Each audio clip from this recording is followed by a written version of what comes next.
Okay. Good afternoon, ladies and gentlemen, dear participants, and all the audiences on YouTube online. I am Jung, the Vice Head of HK+ National Strategies Research Project Agency for National Research Foundation of Korea at Center for International Area Studies in Hankuk University of Foreign Studies. I feel it my honor to take the role of mediator in this meaningful international conference. This conference is co-hosted by Korea Environment Institute and HK+ Research Agency.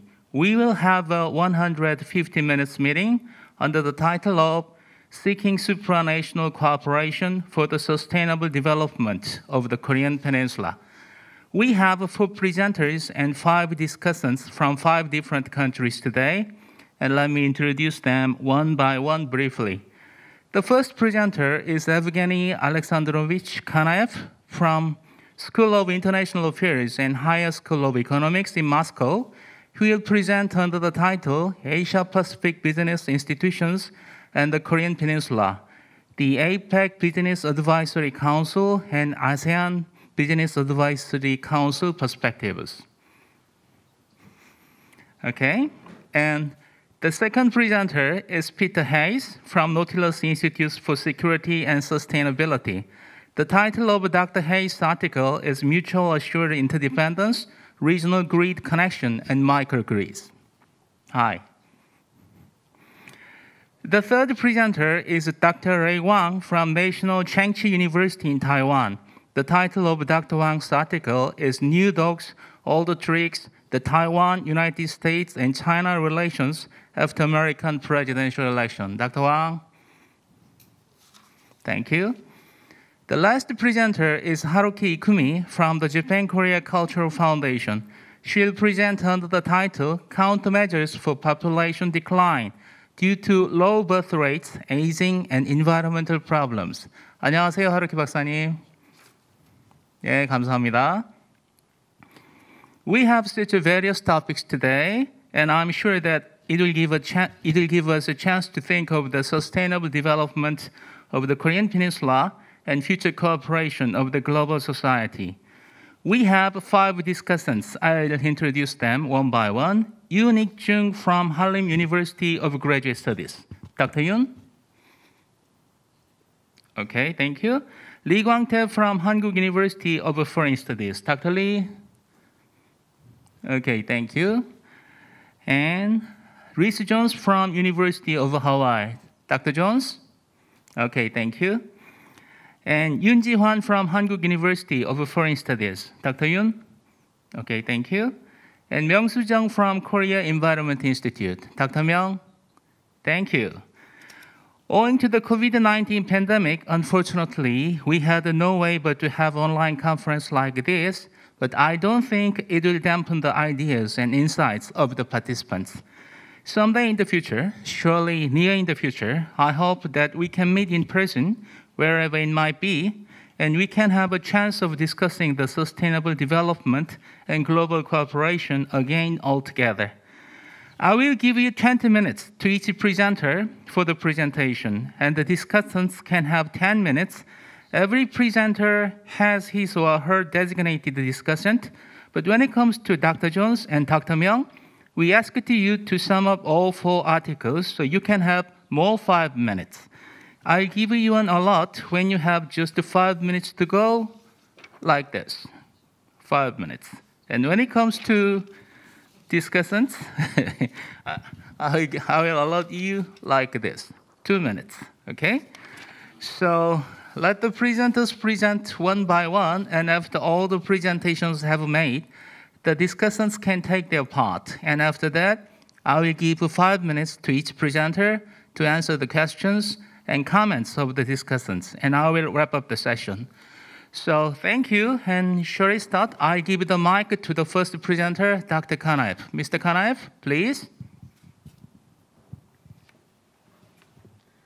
Thank you so much, Mr. Chairman. Thank you very much indeed. My dear colleagues, let me first install my presentation.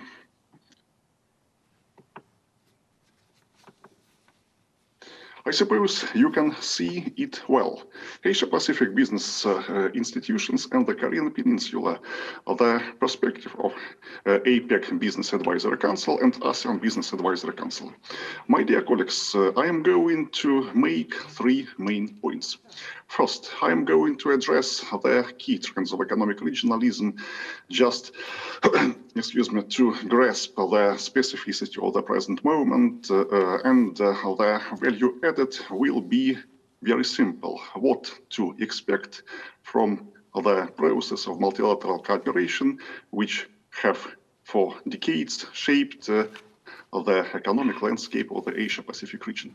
Second, I'm going to address specifically the APEC Business Advisory Council and ASEAN Business Advisory Council as economic institutions and business institutions to reveal their specificity from the value-added perspective, what has and hasn't been achieved. And finally, I am going to apply these points to the situation on the Korean Peninsula, how they influence upon the Republic. Sorry, Dr. Kanaev. Sorry to interrupt you. Sorry to interrupt you. But 명수정 선생님, 지금 유튜브 소리가 유입되고 있으니까 그 유튜브 저기 좀 체크를 해주세요. 지금 선생님 채널에 뭐가 문제가 있는 것 같습니다. 괜찮아요? Okay, go ahead, please. Thank you. Sorry about this. It's okay. Well, and finally, I am going to apply the results of this discussion to the Korean Peninsula from the business perspective, how to re-energize business-to-business ties of Korean companies, as at least it is seen from Russia, in the present very complicated times. Okay, well, and here, colleagues, I would say that the hardships that the Asia-Pacific economic regionalism has been encountering have been multiplied by the present-day COVID-19 pandemics. And here you see some basic points. It goes without saying that approximately since the late zeros, trade and investment liberalization has seemed to be decreasing its appeal for the Asia-Pacific actors, and the boom of free trade arrangements in the early and mid-zeros didn't bring the widely expected results, and instead it produced a spaghetti bowl after effect, and the unified regional milieu conducive to implementing a coherent economic strategy or a coherent business strategy was difficult even before the present-day coronavirus pandemic. And the logical outcome was an appeal in the Asia-Pacific economies for an alternative field of cooperation with a strong consolidating component. But unfortunately, the connectivity agenda that appeared and was driven by, for instance, ASEAN and APEC is also senseless in the present-day economic circumstances. And colleagues, you can believe me, but the Vietnamese chairmanship in ASEAN is often referred to as the lost year, since the connectivity agenda, which has become the central pillar of ASEAN economic integration, is completely missing for very easy and very logical reasons. Also, the ongoing initiatives of economic regionalism are encountering major setbacks, and the key examples are free trade area in the Asia-Pacific region, driven by APEC, and also the comprehensive and progressive Trans-Pacific Partnership, which seems to have completely lost its relevance in the priorities of its partners. And under the present-day circumstances, I personally do not see any strong foundations, even with regard to the recently concluded regional economic regional comprehensive, economic partnership, since many important points are missing in this document. Also, the politicization of the Belt and Road Initiative should be mentioned separately. We all know that politics and economy go hand in hand, and China is often described as willing to supplement its economic might by political influence, and the Chinese-led security system based upon the Belt and Road Initiative potential is something that should be taken into consideration very seriously.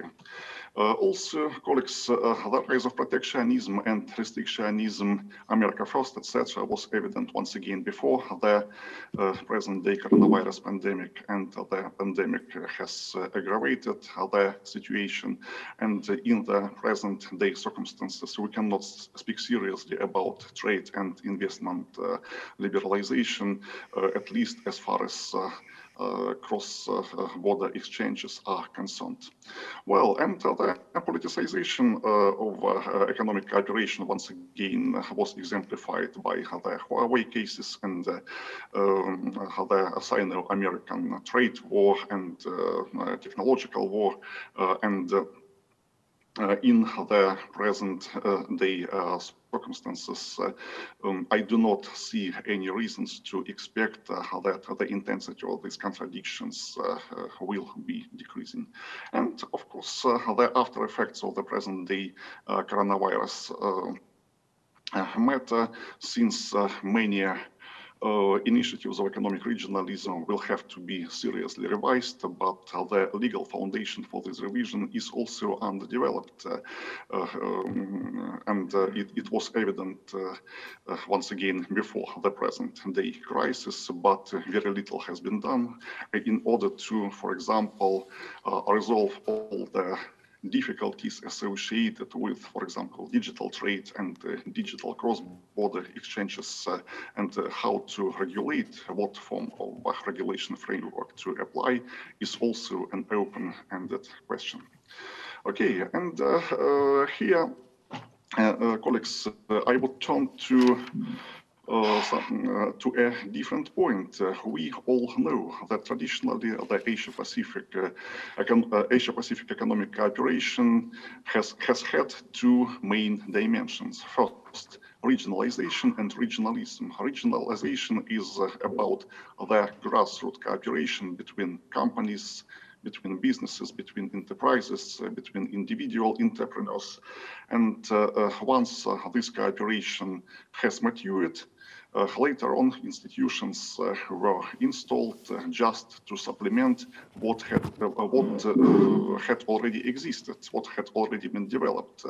And the regionalization was traditionally based upon a big role attached to the micro, small, and medium-sized enterprises.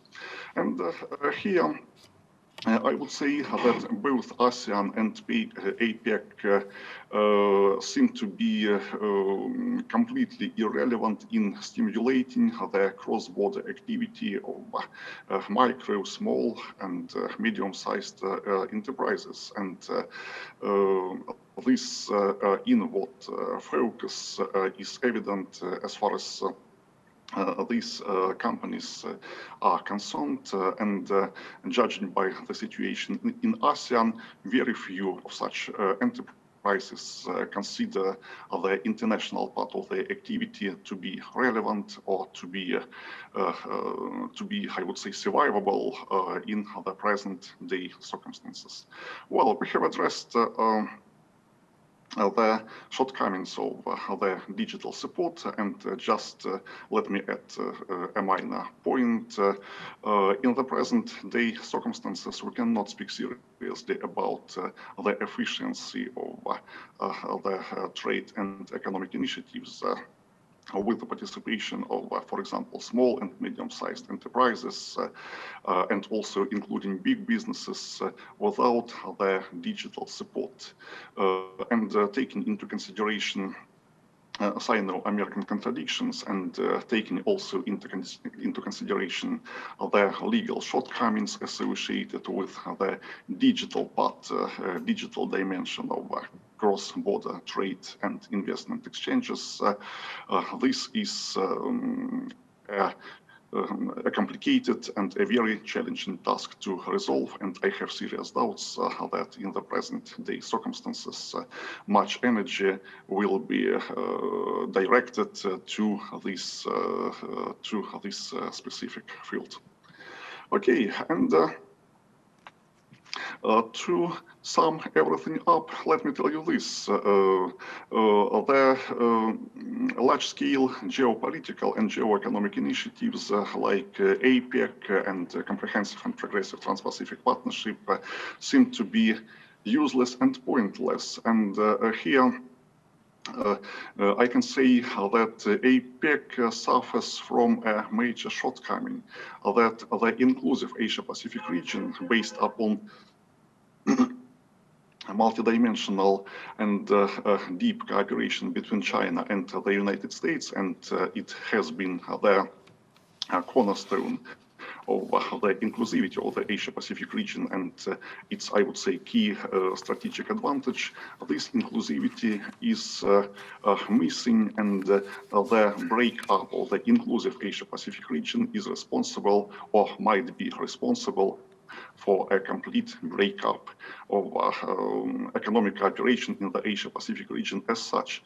And the initiative, Comprehensive and Progressive Trans-Pacific Partnership, initially was a political rather than an economic construct, and it suffered as the political rather than the economic construct. Owing to political contradictions, now the Comprehensive and Progressive Trans-Pacific Partnership has lost its initial mission, and let's call a spade a spade. This is the anti-Chinese component. Well, as far as the initiative Regional Comprehensive Economic Partnership is concerned, I cannot say that this multilateral initiative is toothless, but nevertheless, without India, it seems also to have lost its initial potential and its initial steam. And I have many reasons to expect that China will adopt the components, the substantial components of the Belt and Road Initiative, first and foremost, from the perspective of infrastructure, including digital infrastructure, to the institutional foundation of the Regional Comprehensive Economic Partnership. And we know that China initially was against this multilateral initiative, but later on China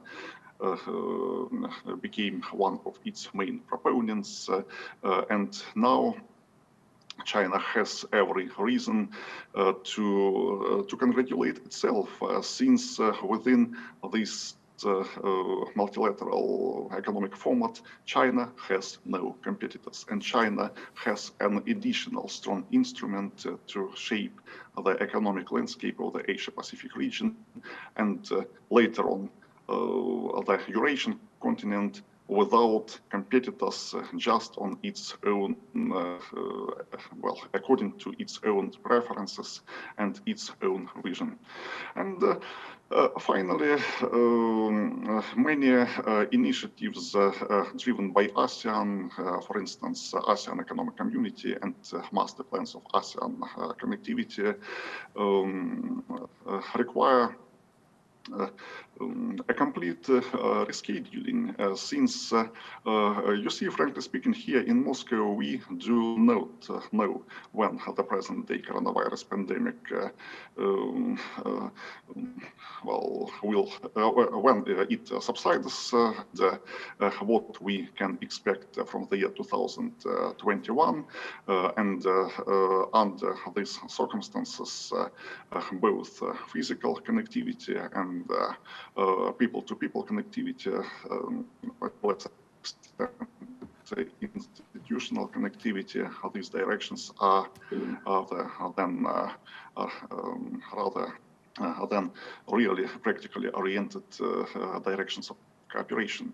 But how to reschedule, how to revise this vision is also a challenging task, since, once again, in order to supplement these efforts with a strong digital component, at least the ASEAN countries need strong digital possibilities, and this role, this privilege to define the digital agenda of multilateral cooperation should be delegated to them by major powers. And colleagues, put me right if I am mistaken, but neither China nor the United States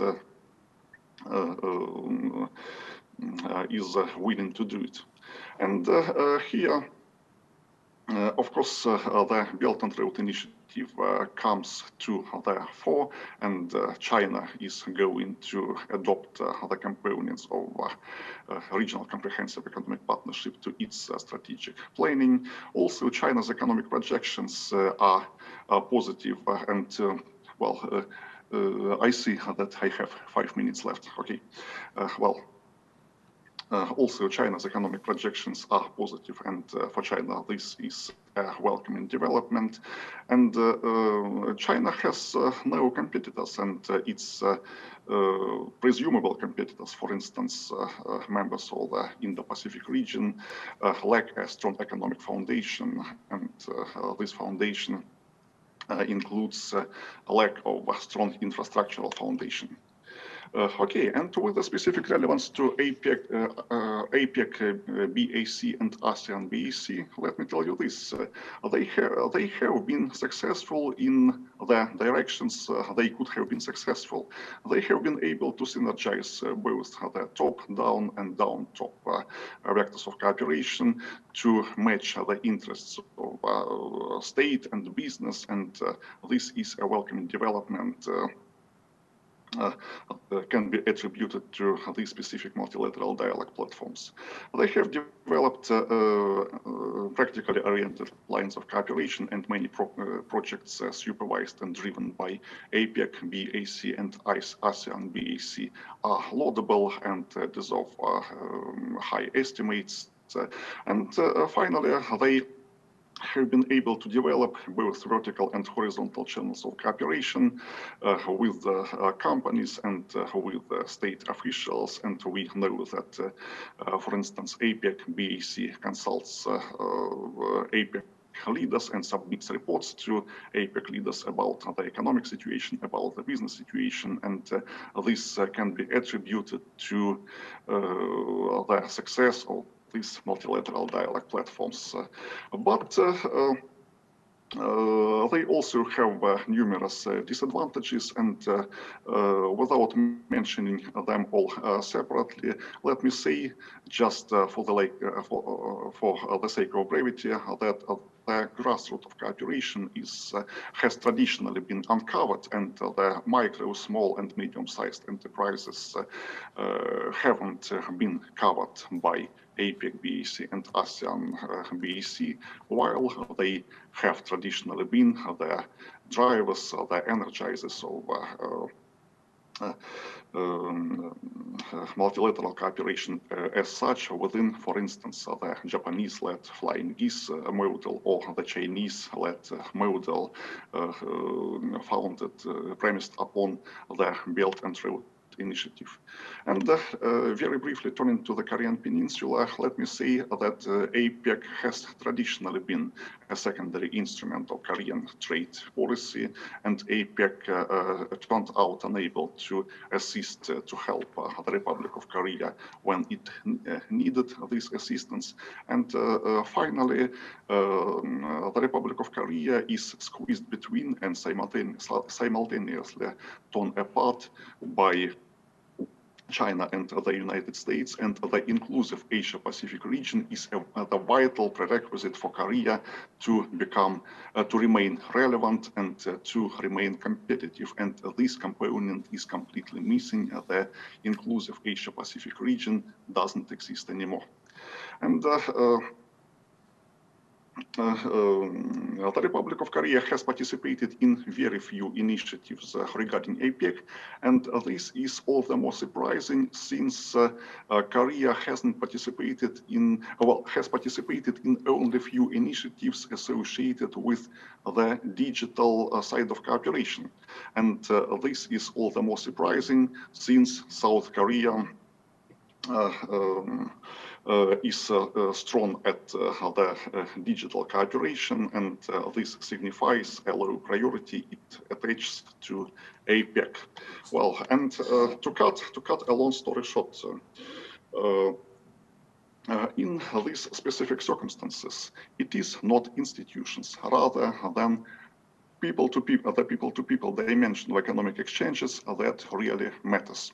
And taking into consideration bright prospects for Chinese economy, it might be relevant to try to match the Chinese and the Korean interpersonal business relations, the modality of Chinese and Korean interpersonal relationship. And the Chinese has the practice of guanxi, the Korean business has the practice of yonggo, and many specialists have already raised the question of synergizing these things, and they say that both China and Korea have very much in common. For example, reciprocity. For example, you should have also a good business performance and the emotional affection. These things matter, and to synergize them is a timely and a relevant exercise. And the critical question is very simple. South Korea has strong institutions. China has the scale factor. Can this be a point of convergence rather than divergence in their prospective plans? Can this difference be a point of strength rather than a point of weakness in stimulating economic cooperation around the Korean Peninsula and in the Asia-Pacific region in general? I am slightly behind the schedule, and so I apologize for this, but I have said what I wanted to say, and my final remark is very simple. Thank you very much, and I am very pleased and honored to answer your questions. Thank you, Dr. Kanaev. It was an insightful argument about the Asia-Pacific business institutions, and it was quite interesting to hear Yeongo, Korean word from you. Okay, so Dr. Kanaev finished his argument, so maybe the discussant can have some talks about this, but the next presenter is Dr. Peter Hayes from Nautilus Institute for Security and Sustainability. His title is Mutual Assured Interdependence, Regional Grid Connection, and Microgrids. Please, Dr. Hayes.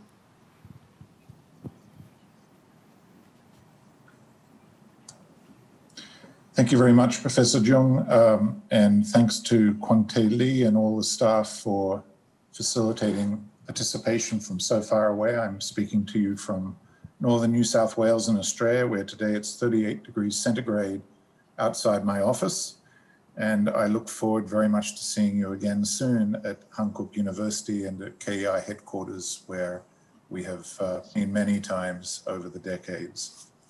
I'm going to now share the presentation, share screen, and there we go. So my presentation is about the issue of regional grid connection, the rise of microgrids from below, and the North Korea issue. The roadmap of this paper and presentation is in 4 parts: the geopolitical dimension, the geo-ecological dimension, the geo-economic dimension, and the geo-epidemiological pandemic dimension. I hope to cover all 4 topics in 20 minutes in great brevity, but the paper is there for the reading. The first point I want to make on the geopolitics is that the way that energy was approached in the 6-party talks as part of the denuclearization process related to the whole Korean Peninsula is that a light water reactor project was adopted. You all know about it at Cato, half built, quarter built at Shimpo in North Korea. And this huge project, $5 billion project, was, as it was put to me by Kim Yong-sun, the head of the Korean Workers' Party International Affairs Department in 1992, it was the barrier that makes the water flow, quote unquote. This was the contradictory project that forced the United States to change its hostile policy in the North Korean view. And the threat, of course, the compellence dimension of the North Korean nuclear threat was then still a jack in the box that had not yet jumped out. And the Lightwater project was meant to bring about a change in the fundamental relationship with the United States. You all know what happened. A large hole in the ground was built at a cost of $5 billion, and the end result was acrimony, distrust, and conflict. And to some extent, this was based on the threat of mutually assured destruction, the nuclear game. But the project did delay the North Korean nuclear weapon program by about 8 years. So it did actually have a real effect. At that time, we and many others held a series of workshops in Shenzhen, Beijing, Vladivostok in North Korea itself on regional grid integration, which included the North Korean Electrotechnology Research Institute in Pyongyang, as well as counterparts from South Korea, Electrotechnology Research Institute. The North Korean is called, the entity is called North Korean Electric Power Research Institute, as well as colleagues from the Vostok grid, from the Chinese grids. We had Mongolians at one point, and certainly from Japan. And the key issue we're examining at this point was what would be the climate change, the biodiversity, and the habitat impacts of running a grid connection line from the Russian Far East, where at that point, late 90s, early 2000s, there was a seasonal surplus of hydro capacity and stored energy, which could be traded with South Korea in particular to avoid seasonal peak problems and also trade energy for cost reduction purposes over a long grid line traversing North Korea. And the big issue became, how do you connect a reactor into that grid? The only other way you could have operated the Shimpo light water reactors was with two AC direct lines from South Korea, making the Shimpo reactor an island of the South Korean grid in North Korea. Would have been very difficult to run that. In fact, it would have been impossible to run that grid on the North Korean grid. This is one of the meetings. This is our North Korean colleagues in the middle, some of our South Korean colleagues to the right, and our other North Korean and South Korean colleagues on the left. We're at the border between Russia, China, and North Korea in this visit. We've been meeting in Vladivostok. So we had quite detailed discussions between the parties on this grid connection, and there were various versions of it, which included an AC-DC, DC-AC converter, so some power could be siphoned off the grid into the North Korean grid, but basically that would have been a very expensive solution.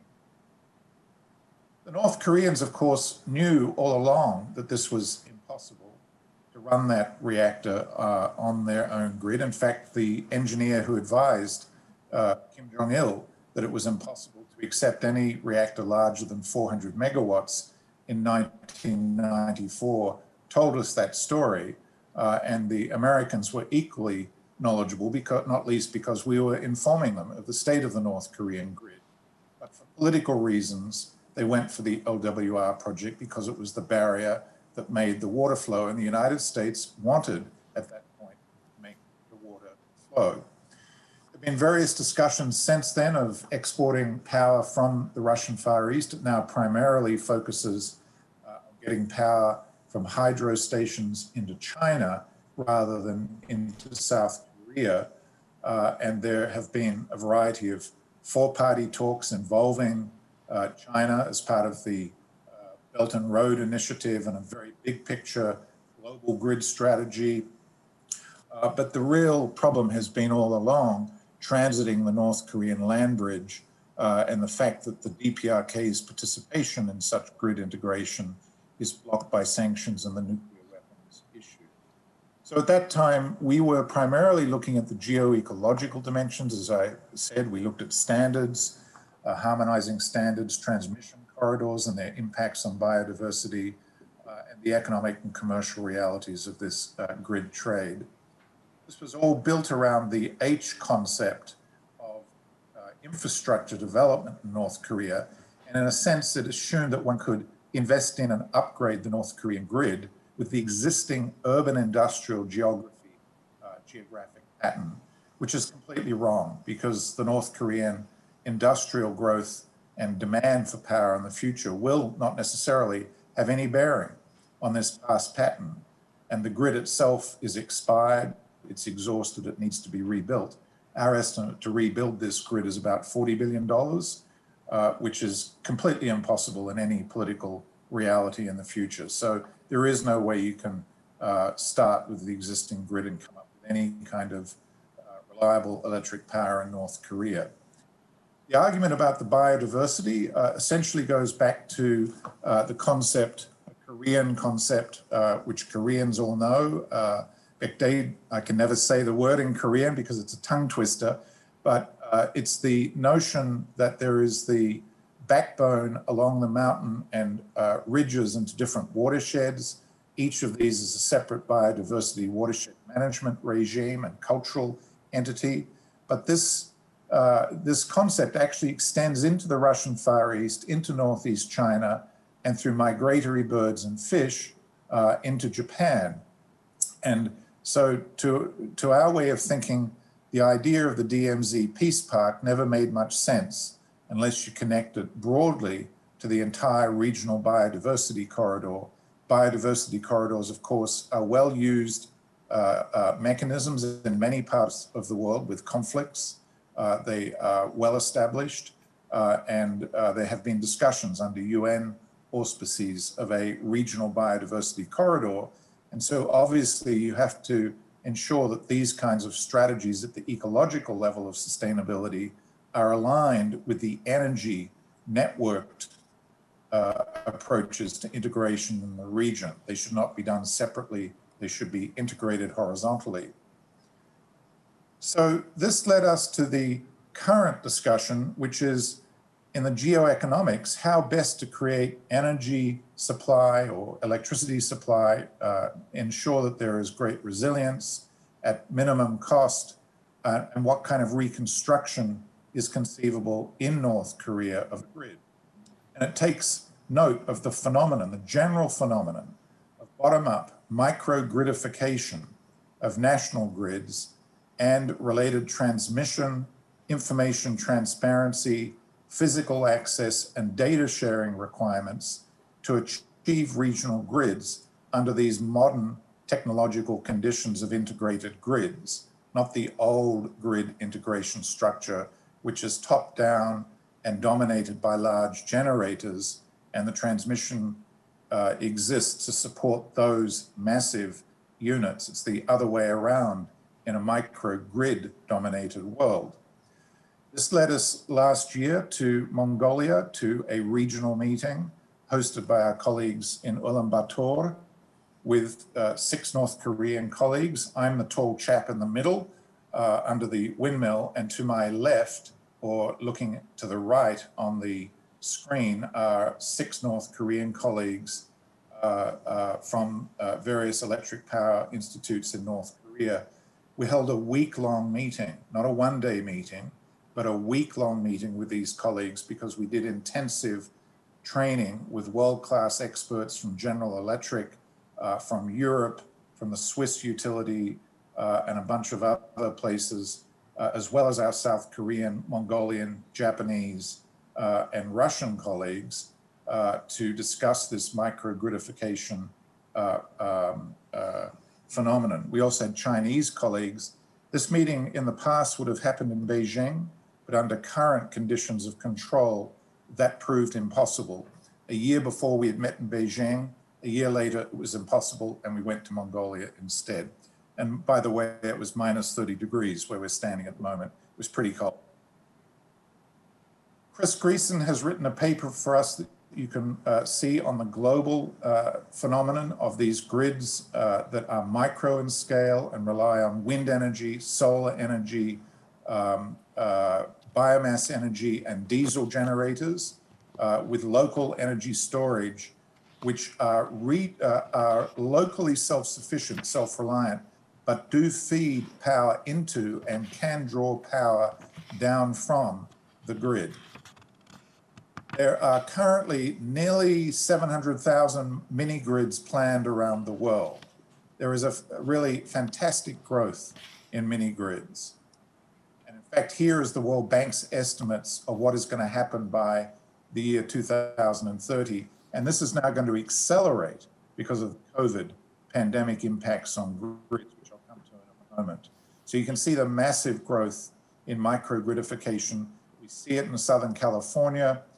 Our Chinese presentation was perhaps the most mind-bending because China has embraced microgrids with almost a vengeance. It's astounding what's going on in China with microgrids at so many different levels: rural, eco-cities, major city microgrids within big cities, industrial park microgrids, island microgrids, ecotourism microgrids. The paper on which this was based, incidentally, by Professor Jung, we will publish in about a month. And if you're interested, you can get great detail on what's happening in China. I did not know how far China had gone before we went to this workshop. I think everyone was pretty impressed with what was going on the microgrid front in China. These are some of the island microgrid projects that are underway in South Korea, where we had a very detailed presentation from Seoul National University, a whole smart town project. And whilst these are small scale at this point, in the big picture of the South Korean power grid, they're growing with tremendous speed and have big implications for what kind of power strategy will be implemented in North Korea in the future, given the power imbalance between the generation on the southeast coast, big reactors and big power plants are located, and the enormous concentration of demand, of load in the Seoul area, which creates a harmonic imbalance in the grid such that it's constantly on the edge of, I wouldn't say of collapse, but it's a severe management problem for any grid. And the idea you could connect this to an unstable load in North Korea is simply absurd and cannot be done. Mongolia, in turn, has a vision of being a massive exporter using long-distance transmission lines to all the parties in the region. ADB is about to complete a major study on this grid strategy. This is a commercial project. This is not some kind of fantasy in the sky, but it does, of course, require geopolitical, economic, and cross-border cooperation. This is the planning study funded by ADB at the moment. And this is the current status of cross-grid China DPRK ROC interconnection dialogues that are underway.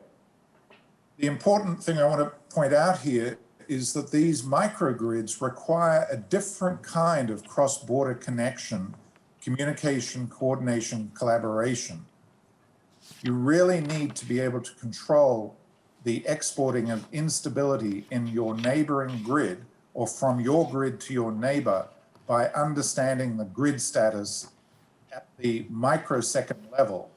And currently we do that by estimating the grid status using algorithms that have nonlinear variables in them, and they can be badly off almost instantly, and we can lose control of grids, and then we have blackouts, sometimes cascading blackouts. So your traditional approach is you have an energy management system in your grid, and then with your neighbors, they have the same, and you share your estimates, and you have a command center with communications to give them warning or to ask them what the hell is going on with a transmission line that seems to be unstable and is cascading that, transporting that instability into your grid. The new model is that you supplement, and this is what it would look like in the old model in North Korea if you had regional integration accelerated. The new model is you supplement the old model with PMU phaser measurement units or synchro phasers that take into account, and these are required really already to run microgrids within a national grid, and that you then share that data collected in real time across all the different connected grids. The difference is that a synchro phaser is a technology that actually measures the status of the grid, possibly hundreds of points in key parts of the both the transmission and distribution grid, and it's communicated back to data central in milliseconds, 20 to 200 times per second. So it's a real measurement. It's not an estimate of the state of the grid. And that enables you to manage some of the instability that arises with a mesh network of all these microgrids interacting with each other and with large generators in the grid and across borders. But the implication of doing it this way is that you have to share data, much more data in real time, and you have to be transparent to your neighbors. And that was a lesson that we hammered with our North Korean colleagues. They are de facto creating microgrids in North Korea. They have no alternative. And over time, they will connect those grids with each other. And then over time, that evolving, adaptive, local network in North Korea may be connected to South Korea and to China and to Russia. But in order to do that, they're going to have to be transparent. And they don't really understand that yet. This was the first time anyone had really given them a detailed insight into this. Of course, we were meeting just before the pandemic hit. And as many of you probably know, the pandemic has slowed the installation of power equipment, but particularly microgrid installations, which are very decentralized operations. It has resulted in a plunge in microgrid revenues. And in the long term, it may have both positive and negative effects that both slow and accelerate microgrids. But generally, those who've already made the shift found themselves insulated against the effects of COVID on the grid in their locale. So we actually have, in the long run, a view that the pandemic will probably accelerate even faster the curve that I showed you earlier of the uptake of microgrids as part of the general shortening of supply chains as a result of the pandemic. And especially the public health needs for stable local electricity supply in hospitals in many countries is an overriding imperative in the face of pandemics. And we believe that will be a permanent condition. And if you have some form of public health security initiative in Northeast Asia, which is really required to actually control pandemics in general and probably end this pandemic and engage North Korea on COVID, then you, by building the public health infrastructure in North Korea, that will come with microgrids. So I will conclude that this idea of microgridification is coming. It's unstoppable. The pandemic is accelerating it.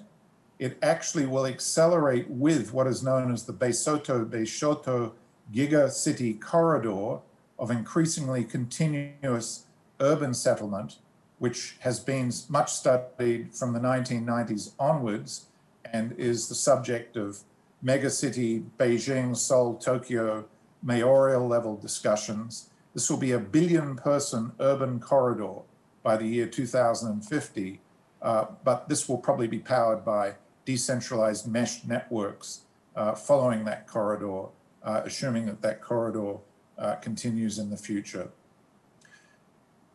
I will finish there just by saying that sustainability here has these 3 dimensions: geopolitics, geoeconomics, and geoecology. And in our view, this kind of microgrid dominated regional grid integration is the only way that you can denuclearize the Korean Peninsula with a sustainable energy solution for North Korea that also helps the other parties as you help North Korea, which we think should be a condition of any energy assistance to North Korea as part of the denuclearization strategy.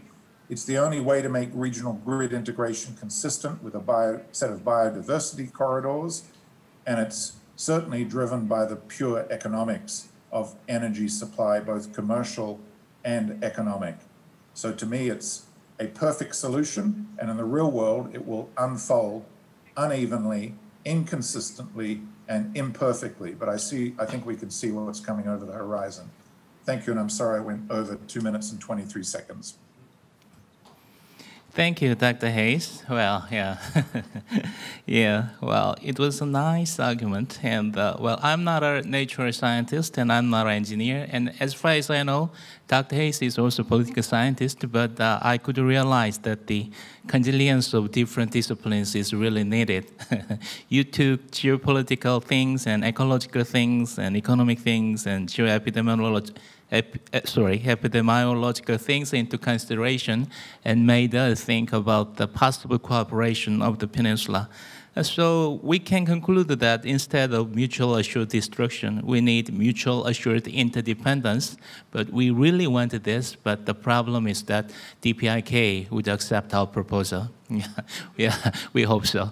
And anyway, so thank you for the presentation. And the next presentation is Dr. Ray Wang from National Cheng Chi University of Taiwan, and his title is New Dogs, All the Tricks, the Taiwan, United States, and China Relations After American Presidential Election.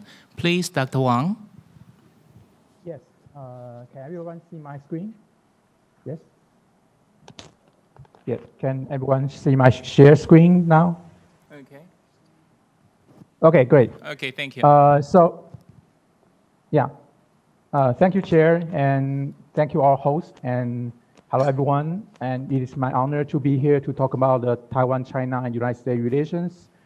I'm really happy I followed a really interesting presentation today, because even we talk about very different topics, I think the fundamental thinking is somehow connected. So Dr. Hayes talking about the sustainable development, and he provided the idea about mutual assured interdependence.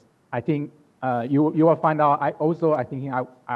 My presentation is also about this interdependence in a very different way, of course. So this is my part of my presentation. I want to talk about the Trump as an amateur outsider politician. This kind of person, this kind of leader changed international relations in East Asia, of course. And also because he's leaving the White House, we want to ask, did Trump ruin the East Asia politics, and will it be restored? So, and in order to answer this question, I want to use the closer relations as an example to show, especially through a neoliberal perspective. And I want to also answer a question about the Trump legacy. Does he change the romantic relations, the romantic triangle, we call it, in between United States, China, and Taiwan?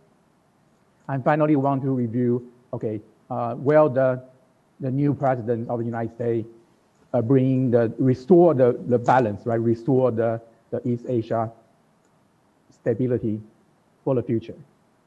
Okay, so before we talk about those boring stuff, let's look at some of you might know this TV drama is available through Netflix. You can, I heard it's become very popular in Korea and also in Taiwan.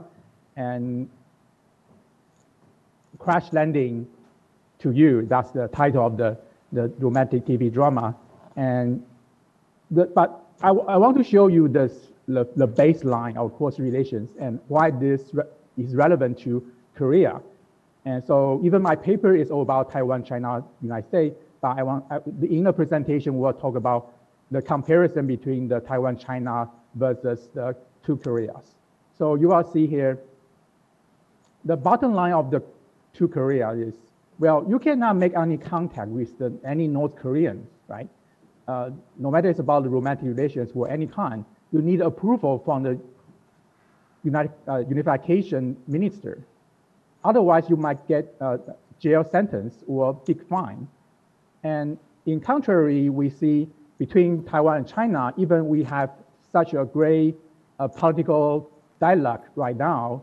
For example, we've seen a fighter jet is go over in recent months, and especially even today, we have the news that the Chinese fighter jet is approaching the Davis line, the median line between Taiwan and China.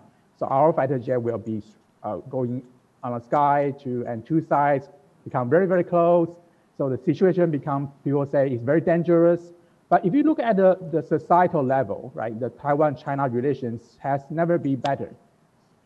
For example, people can marry to each other, right? So even a crash landing to you, that kind of scenario couldn't happen in Korea, but it is happening every day, every single day between Taiwan and China.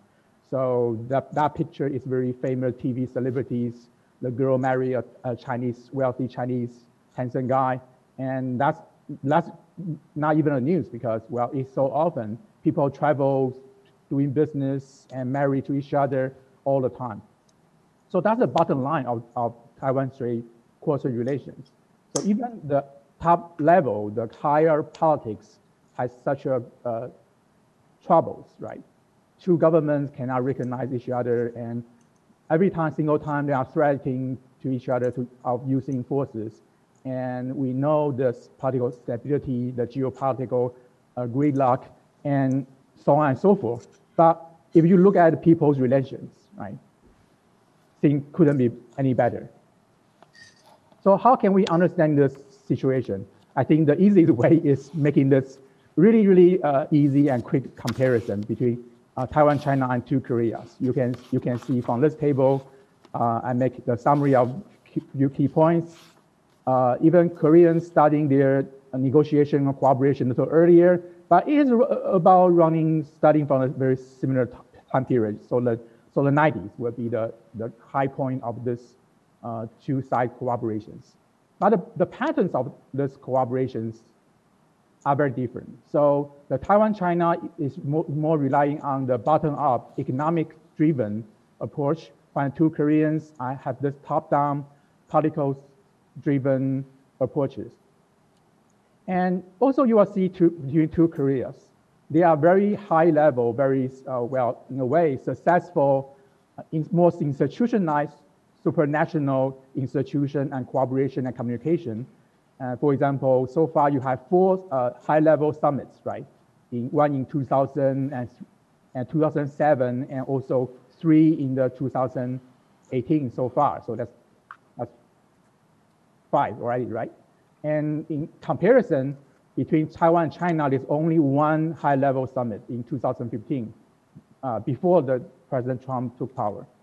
And the Trump legacy on two regions are also very different, but more or less, it is more on military and high political level.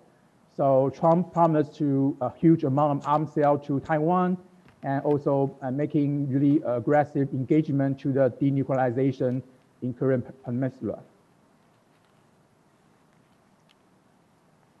So, if you look at the numbers, right, the real number about the people and money crossing borders in Taiwan and China and versus the Korea, you will see very obvious contraction. So that's the reason why I say the cross-strait approach is much more economical based and more societal based. You can see from Taiwan to China or China to Taiwan, there are almost 4 to 5 million people crossing every year. In comparison, North and South Korea only have about 100,000 people, and mostly from South Korea to North Korea working in the industrial region. And from the north, only 4 persons in the year of 2015. And you look at the economical exchanges, Taiwan has become the top 2 or top 3 foreign investor for China since 1994, I believe.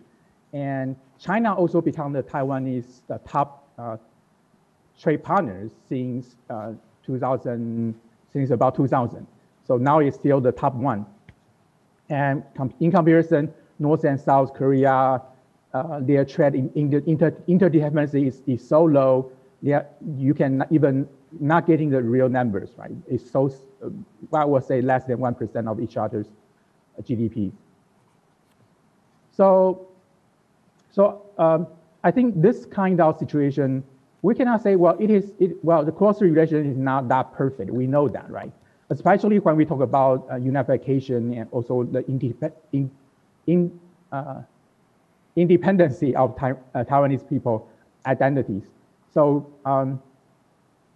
in comparison, we see majority of Korean people are supporting, or at least they thinking unification is good, is generally good, and 44% of people thinking North Korea is more of the friends, a collaborator. Well, it's almost similar, right? 36.1% of people thinking North Korea is a potential enemy. However, you look at the Taiwanese number, you will notice that majority of Taiwanese people thinking Taiwan is independent, right? They see themselves as only Taiwanese. Even few people, 27.5% people thinking they are both Chinese and Taiwanese. But when you ask them about do they support independence, I would say you can look in the middle section, right? 23.6% of people saying, well, we love status quo, right? We want it to be forever. When another 28.7% saying, well, state of quo is fine. We want it now. We don't want to. We don't know about the future, but it's okay. So you see, combine two figures, about more than half of people, right, thinking not supporting the independence, right? Rather, they want to have some kind of status quo. So this kind of, right, the societal engagement, right, really high, really good, frequent and prosper societal engagement, collaborations, exchanges with this kind of political attitude, right? They want status quo, very different from Koreans. So from this cross-strait experience, we can summarize 3 lessons. So there is unspoken, I would say, the prosperity-driven consensus between China, United States, and Taiwan. Starting from the 1979, right, Deng Xiaoping's reform and openings. And after that, people around that time, since 1972, United States and China signed the 2 very important documents and normalized its relations. So the key point is, well, they will cut off the formal relation with Taiwan and making this one China policy as the foundation of this so-called status quo. And secondly, they will begin this, I call, many scholars call this romantic triangular relationship, right? Basically, in this relationship, both China and Taiwan are eager to competing for Americans' support. They want American market, right? They want to manufacture goods and export to the United States, and by buying American government bonds and making trade and making themselves become more prosperous. And in exchange, both Taipei and Beijing promised that they will maintain this status quo, right? This kind of war-free situation. No side will push forward to change the current situation, militarily, politically. In return, United States maintain this kind of strategic ambiguity. Strategic ambiguity is the attitude and American China policy and also Taiwan policy. It emphasizes that, well, we will never say, we will holding our policy on one China, but we will never encourage Taiwan to pursue independency. But at the same time, we're not saying we will not allowing Taiwan to have the independency. So it is ambiguous. It is saying this, but not saying that Well, but everybody knows what everybody should do, right? Let's just do trade. Let's make money. Let's make people get richer, get wealthier, and no war, no confrontation of any kind.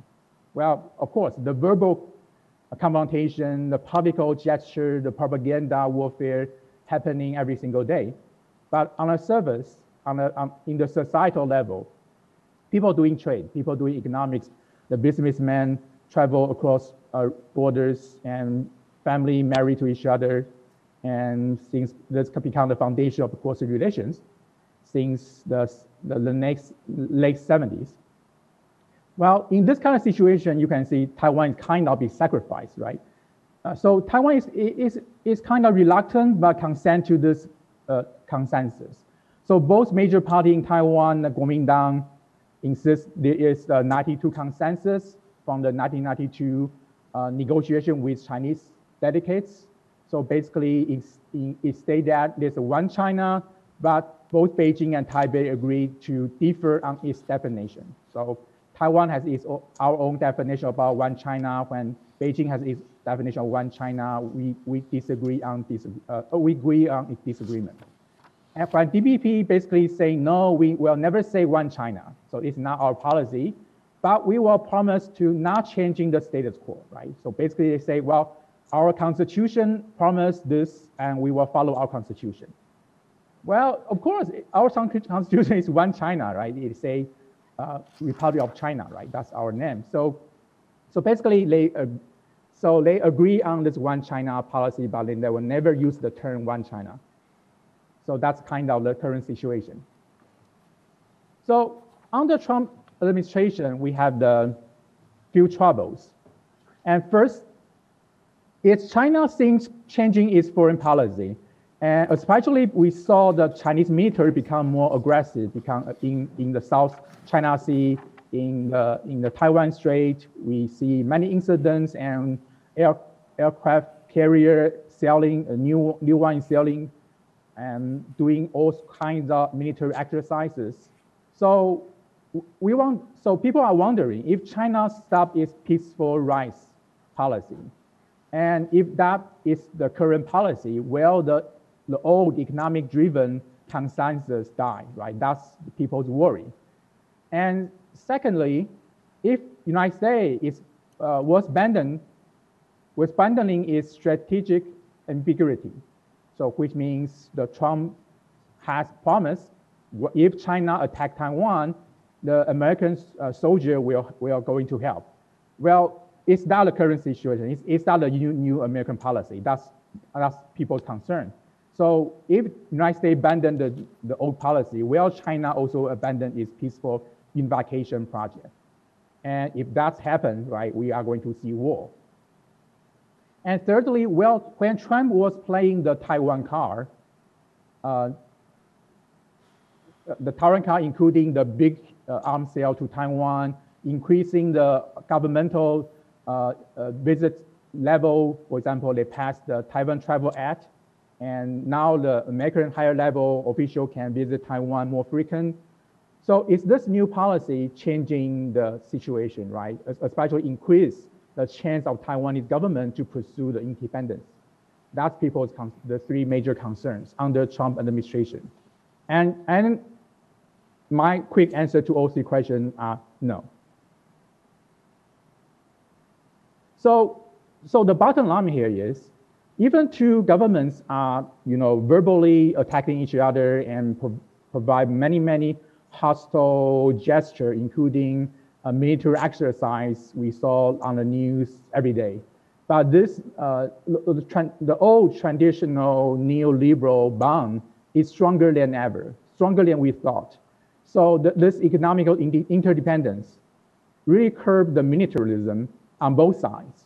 We see that even with, two sides have their very strong nationalism, right? The Chinese has its nationalism. Basically, people on the internet are calling the liberation of Taiwan, and when the Taiwanese netizen calling for independency right now, we see both sides have this rising militarized nationalism.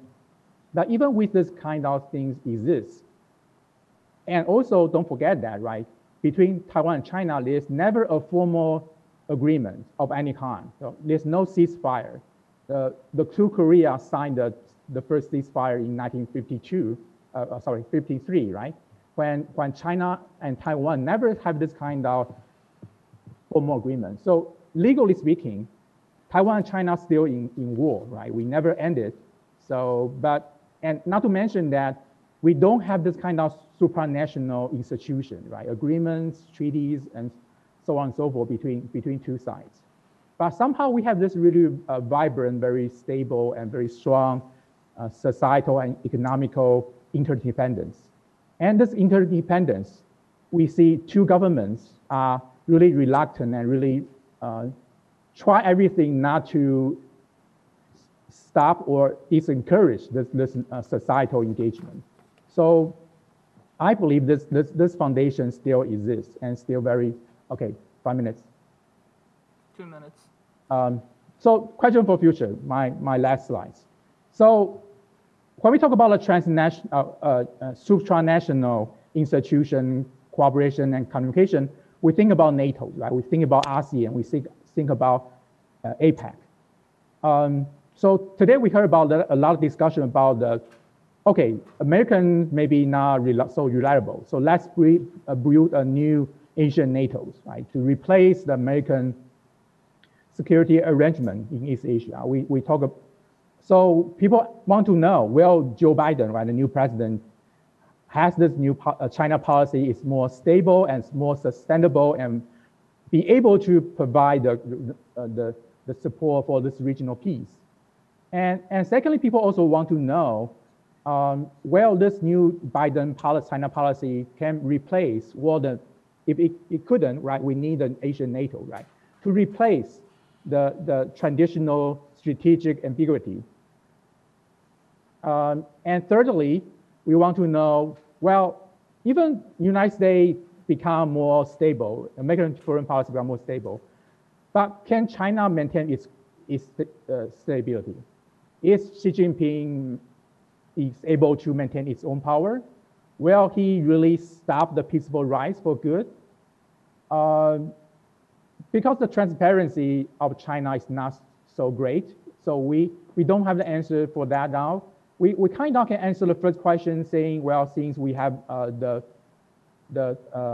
new security and foreign policy team has been in place, Joe Biden has nominated most of his foreign policy personnel right now. So we see maybe the old Obama team is going back, and we are going to see this the old pivot to Asia policy is going to back to the East Asia.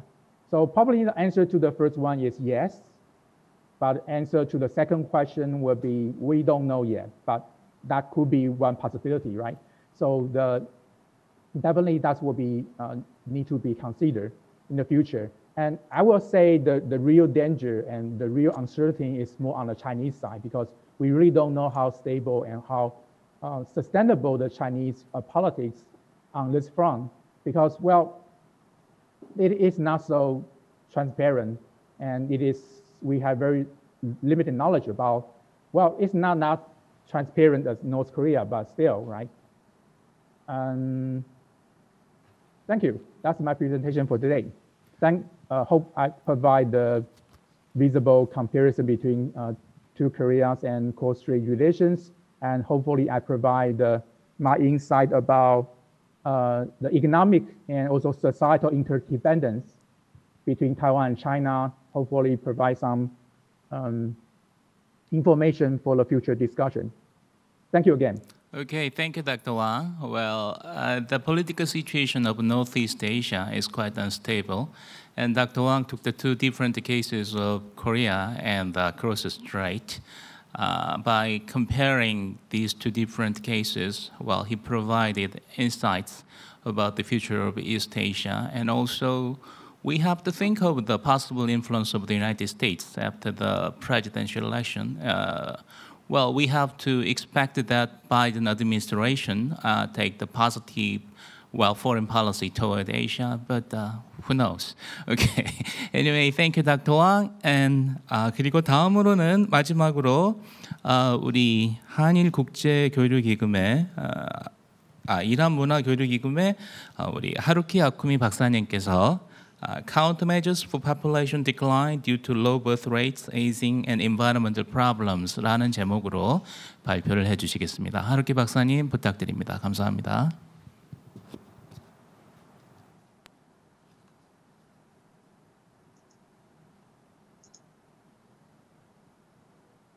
안녕하세요. 하루키 금이라고 합니다. 반갑습니다.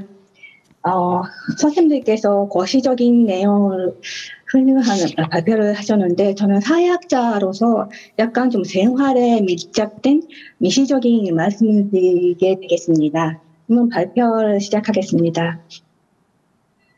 유엔에 따르면 2050년을 정점으로 해서 세계 인구는 줄어들기 시작합니다. 그 후에는 두 번 다시 인구는 늘어나지 않습니다.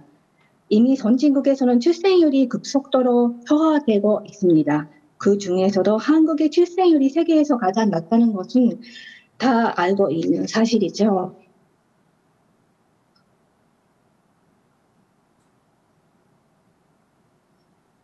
아이들은 사회의 허물입니다.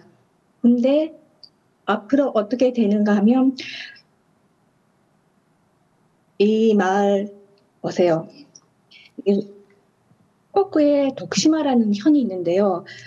그 시골 마을입니다. 이 한적한 마을에서는 곳곳에 호수아비가 마을에 마치 사람처럼 놓여 있습니다. 이 호수아비들과 함께 노인들이 제육회를 하고 야유회를 하고 호수아비가 다 생활을 함께 해줍니다. 왜 그렇게 되었을까요?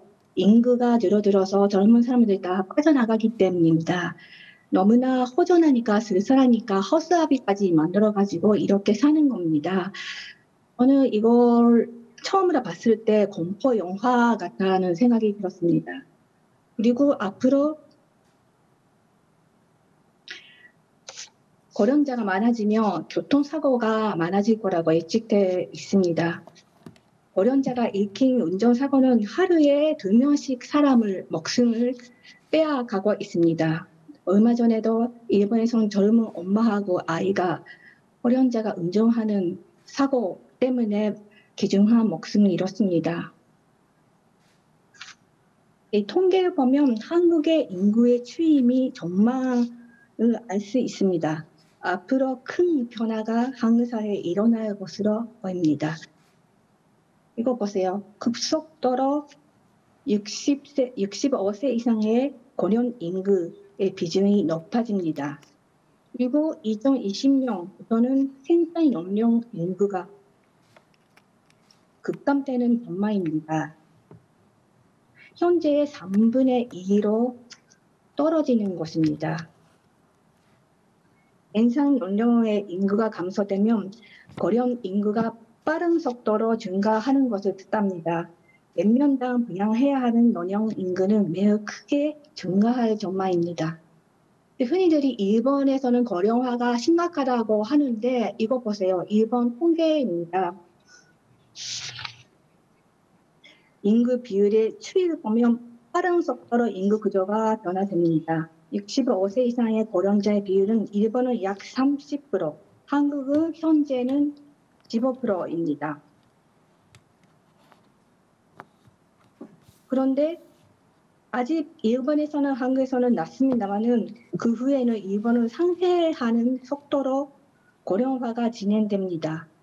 고령자 비율은 세계 최고의 가 되겠습니다.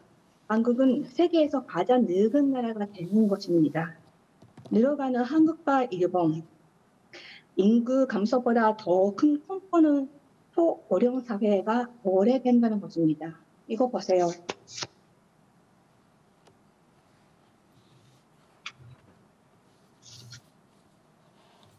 이 인구 피라미드는 여태까지 인류가 겪어본 적이 한 번도 없는 모양입니다.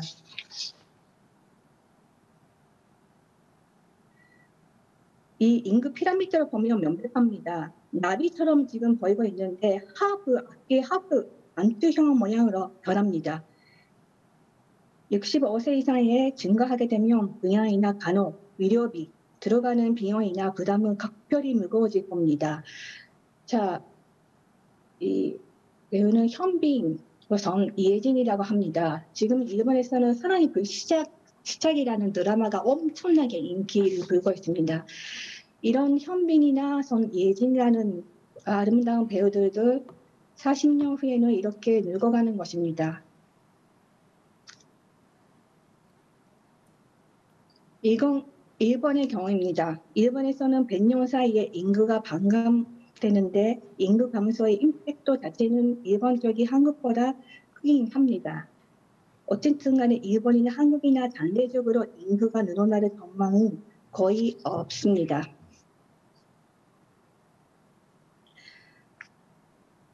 한국이 고령자 대국이 될 거라고 말씀드렸는데 물론 일본도 심각합니다. 자세히 보면 이렇게 일본은 앞으로 75세가 국민 3명 중에 1명당 75세라는 초고령자가 되는 것으로 전망되고 있습니다. 평균 연령이 한국보다 높은 것은 알고 있습니다. 총 인구에 차지하는 생산 연령 인구의 비율은 2065년이 되면 일본보다 더 낮은 45%까지 떨어질 것으로 예상되고 있습니다. 이 비율은 OECD 가명한 선진국 가운데 최저 수준입니다. 아이들 모습 보기가 힘들어지겠죠. 한국에서는 생산 노동이 가는 인구가 빠른 속도로 감소하는 인구의 절벽이 심각화될 것입니다. 출생률 감소 및 급격한 고령화에 따른 인구 감소는 한반도의 지속적인 사회 발전에 막대한 영향을 끼치는 것으로 보입니다.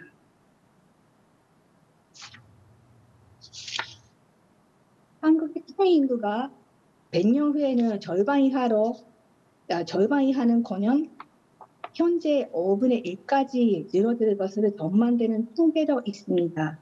통계 자료에는 가장 비관적으로 추계하는 저희 추계라는 방식이 있는데요. 그것을 보면 한국은 지금 현대에서 50일까지 인구가 감소되는 것으로 전망되어 있습니다. 젊은 세대의 세금 부담은 커지고 노동력은 감소하며 세금세 수입은 저하됩니다. 경제나 사회는 축소되며 지속적인 사회 발전이 어려워질 가능성이 있습니다. 한국과 일본은 이와 같이 공통된 사회 문제에 직면되고 있습니다. 한국과 일본의 미래 모습은 고령화가 극단적으로 진행한 사회입니다. 두 나라를 기다리는 미래는 국민의 3명 내지 2명 중에 1명이 고령자 대국이며 강국입니다. 어떤 투표 통계를 봐도 일본하고 한국은 나란히 초출산 고령화 선진국이 되겠습니다. 일본에 비해서 한국은 변화의 속도가 너무나 빠른 것이 특징입니다. 빨리 대비하지 않으면 지속 가능한 사회가 유지하기 힘들어 보입니다. 이렇게 인구 변동이 심하게 일어나고 있는 원인은 명확합니다. 저출산입니다. 출생률이 계속 떨어지고 있습니다. 일본보다 저출산이 한국이 훨씬 심각합니다. 싱가포르나 대만도 마찬가지인데 남의 일은 아닐 겁니다. 2019년에 출생률을 보면 한국은 0.92포인트입니다. 일본은 1.36이고 한국보다는 좀 낮습니다. 이 통계는 50대가 되었을 때 아직 한 번도 결혼하지 않는 사람 비율을 나타낸 것입니다. 50세시 미혼율이라는 통계입니다. 남자도 여자도 보세요. 일본보다 한국이 훨씬 그 미혼자 비율이 높아질 것으로 예측됩니다. 이게 한국이고요. 이게 한국 남자입니다. 그러고 보니 이 두 사람도 30대 후반인데 결혼하지 않았네요. 초혼 연령도 한국이 훨씬 높습니다. 결혼하고 싶지 않다고 말하는 여성도 일본에는 별로 없는데 한국에서는 아주 많다는 게 미혼율이 상승의 그 배경이라고 합니다. 2045년이 되면 한국에서는 남성의 3분의 1, 여성의 4분의 1은 배우자도 자식도 없는 혼자 사는 사람 되겠습니다.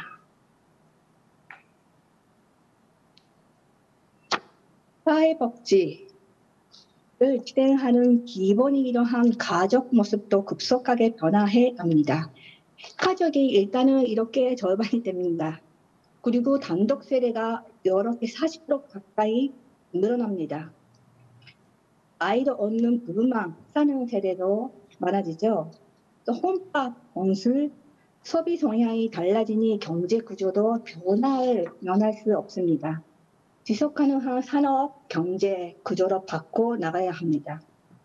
한국에서는 인구 감소와 고령화가 10% 같이 도래하는 것이 좀 일본보다 훨씬 문제가 심각하다고 보입니다. 단독 세대의 증가는 고령자 문제와 연결되기 때문입니다. 집에 있는 시간이 긴 고령자의 에너지 사용량은 다른 세대보다 높습니다. 고령화도 단독 세대의 증가도 이제 피할 수 없는 사회가 되기 때문에 에너지 소비량이라든가 여러 가지 문제가 발생할 것으로 보입니다. 사회 안전망 및 사회 보장 제도를 재정비를 해야 합니다. 70대 이상의 단독 세대가 많아지는데 누가 그들을 간호하나요? 누가 돌보는 건가요? 누가 부양해 주나요? 독거노인 고독사 문제는 일본에서 먼저 문제가 많이 생겼습니다만은 그 상황이 지금은 너무나 심합니다. 국민을 안전을 지키지 못하는 정부는 그 책임을 정부에게 물어야 된다고 생각합니다. 그런데 한국에서는 인구가 감소되기 시작했는데 우리는 뭐 뭔가 통일되면 인구 문제는 해결할 것이다 고 하는 사람이 있습니다. 바로 박근혜 그리고 문재인 대통령도 그런 발언 하셨습니다. 그런데 보니까 이거 유엔 이 자료를 보니까 북한에서도 초출산이 점점 진행하고 있습니다. 그리고 지금은 중연령이라고 하는데 국민의 평균 연령이 북한이 보시다시피 젊습니다. 일본이 한국보다는요. 그런데 앞으로도 이렇게 북한에서는 아이들이 안 태어납니다. 지금 한국에서는 출생률이 0.92입니다만은 북한에서는 1.92입니다. 결코 높지 않습니다. 세계 평균보다 낮다는 것을 알 수 있을 겁니다. 그러면 어떻게 할까요? 한일 양국에 있어서 인구 감소를 보충하는 방법은 이민을 수용하는 길밖에 없습니다. 그러나 사람들은 이전처럼 이동하지 않게 되었습니다. 그리고 동북아시아 인구도 줄어들고 있습니다. 그래서 한계가 있다는 것을 알 수 있을 것입니다. 최근에는 한국에서 일본으로 이동하는 한국 젊은이가 점점 늘어나고 있습니다. 그것은 일본에서 취업하기 위해서입니다. 자, 그러면 어떻게 하면 될까요? 이 사진은 미국에 있는 성시티라는 고령자만 사는 노인촌입니다. 그게 미래의 이상적인 모습일까요? 어떨까요? 지금 요즘 일본에서 가장 인기가 있는 걸그룹이 있는데요. 니쥬라고 합니다. 그래서 한국 프로듀서가 만든 그룹인데 일본에서 지금 압도적인 인기를 누리고 있죠. 근데 이 아가씨들은 지금 20대인데 이 아가씨들도 50년 후에는 이렇게 됩니다. KBG 84 이거 실제 있는 오키나와에 있는 할머니 그룹입니다. 할머니들이 춤도 추고 노래도 부르면서 이런 공연을 하고 있습니다. 이게 앞으로의 일본의 현실이라고 생각합니다. 네, 요즘 이것은 블랙 엘리펀트라는 그 용어를 많이 미디어에서 쓰는데요. 이제 바로 생각해 보니까 일본 상황이나 한국 상황이나 블랙 엘리펀트 상태입니다. 다 알고 있는데 모른 척하는 것이죠. 환경 문제가 마찬가지입니다. 근데 지금 이거 보세요. 집 문제 너무 심각합니다. 아무도 안 사는 집에 옛날엔 가족이 많으니까 이런 큰 집이 필요했는데 다 아이들이 떠나고 그리고 노인 부부들이 살다가 또 고노인 되고 다 사라진 그런 빈집이 일본 전국에 곳곳에 있습니다. 흰개미 문제라든가 화재 그리고 쓰레기를 불법 투기하거나 그 냄새 난다거나 뭐 지진이 일어나도 어떻게 하냐 막 그런 뭐 여러 가지 문제가 이미 발생하고 있습니다. 그런데 상속자가 누군지 모른다는 이유로 자치제에서는 반치되어 있습니다. 단독 세대, 그러니까 60세 이상의 고령자들이 혼자 사는 단독 세대가 어느 지역에 많은지 나타낸 지표입니다. 이 동경에서는 혼자 사는 노인들이 많은 것은 알겠는데 보세요. 가고시마라는 데가 있는데요. 거기는 젊은 사람들이 일자리가 없으니까 다 큰 도시로 빠져나가기 때문에 결국은 인구가 급속히 늘어들었습니다. 그리고 나이를 들어서 혼자 살다가 세상을 떠나게 되니까 이런 집들이 완전히 넘치고 있는 상태입니다. 이런 지방 도시에서는 빈집 문제가 점점 심각해지고 있습니다. 근데 한편에는 그 지방에 사는 사람들은 차를 몰고 다니는 경우가 많죠. 출근할 때 그리고 쇼핑하러 갈 때 차가 없으면 아무것도 못하는 지방이 많이 있습니다. 이 나가느라든가 토양이라든가 그런 지역에서는 차가 없으면 생활할 수가 없습니다. 그런데 환경 문제 측면에서 생각하면 자동차 소유율이 높은 지역에서는 아주 공해가 좀 심해지고 그리고 탄소의 배출률이 많아집니다. 그런데 가족이 3사람이면 세대, 4사람이면 그래도 세대, 한 가족당 2세대씩 자동차를 보유해야만 생활할 수 있기 때문에 어떻게 할 수가 없는 것입니다. 한 명당의 에너지 소비량 속감을 하기 위해서는 자동차 이용을 줄여야 합니다. 이것은 이산화탄소 배출량이 삭감에 연결됩니다. 그러기 위해서는 이런 공공 통망 이용을 촉진해야 되는데요. 이거 빨간색은 자동차보다는 공공 교통망 이용률이 높은 지역입니다. 여기 오사카이고 이거 동경이고 대도시가 있는 지방에서는 공공 교통망, 그러니까 지하철이나 버스죠. 이용률이 높습니다. 그런데 한국을 보면 서울은 가장 큰 도시인데도 불구하고 한국에서는 자동차를 이용하는가 출근할 때나 그럴 때 자동차 이용하는 사람들은 계절의 40%, 40대 이상의 30% 증상증이 많이 차지합니다. 자동차 이용률은 고학령자 그리고 약간 넉넉한 대저 사람들이 자동차를 많이 몰고 다닌다는 거죠. 근데 동경에서는 있을 수 없는 일입니다. 왜냐하면 출근할 때 주차장도 없고 그리고 직장 어린이집도 이용률도 거의 없는 게 그 자동차로 출근하기가 힘든 게 이유입니다. 원경에서는 차로 출근하는 사람은 10%도 안 됩니다.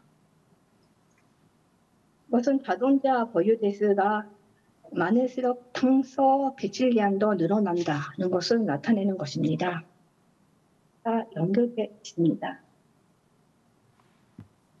하루키 박사님, 2분 드리겠습니다. 2분 드리겠습니다. 네? 예. 어떻게? 넘어가겠습니다. 나머지 2분이라는 말씀이신가요? 예. 예. 근데 차가 없으면 이렇게 너희들은 생활할 수 없으니까 이렇게 팽팽 차가 다니면서 지역을 돌아다니며 그 운전기사가 암도 확인도 하고 그 결과를 자치제에 궁금한 게 있으면 통보하는 시스템이 작동돼 있습니다. 그래서 이 말씀을 드려야겠었는데 콤플렉스라는 게 해결책이 되겠습니다. 도시를 팽창시키지 않고 공간적으로 압축한 형태로 개발하는 방식인데요. 도시의 중요 기능을 한 곳에 조성하는 도시 계획이기도 합니다. 대중교통수단의 이용 촉진을 자동차로 인해 발생되는 환경오염 문제를 해결하는 방법이기도 합니다. 일본에서는 2000년 이후에 지속가능한 도시의 실현을 통한 콤팩트 시티 정책을 진행시켜 왔습니다. 2014년에는 도시 지역을 도시 기능 유도 구역과 거주 유도 구역에 나누고 구역 외에 개발 억제하는 정책을 내세웠습니다. 거주 유도 구역이란 행정 서비스가 속속까지 미치는 거주 권장지를 뜻하는 것입니다. 인구가 감소하며 인구 밀도가 저하되면 철도, 도로, 전기, 상하수도, 공공설비 등의 인프라를 유지하기 위한 비용이 큰 재정적인 부담이 됩니다.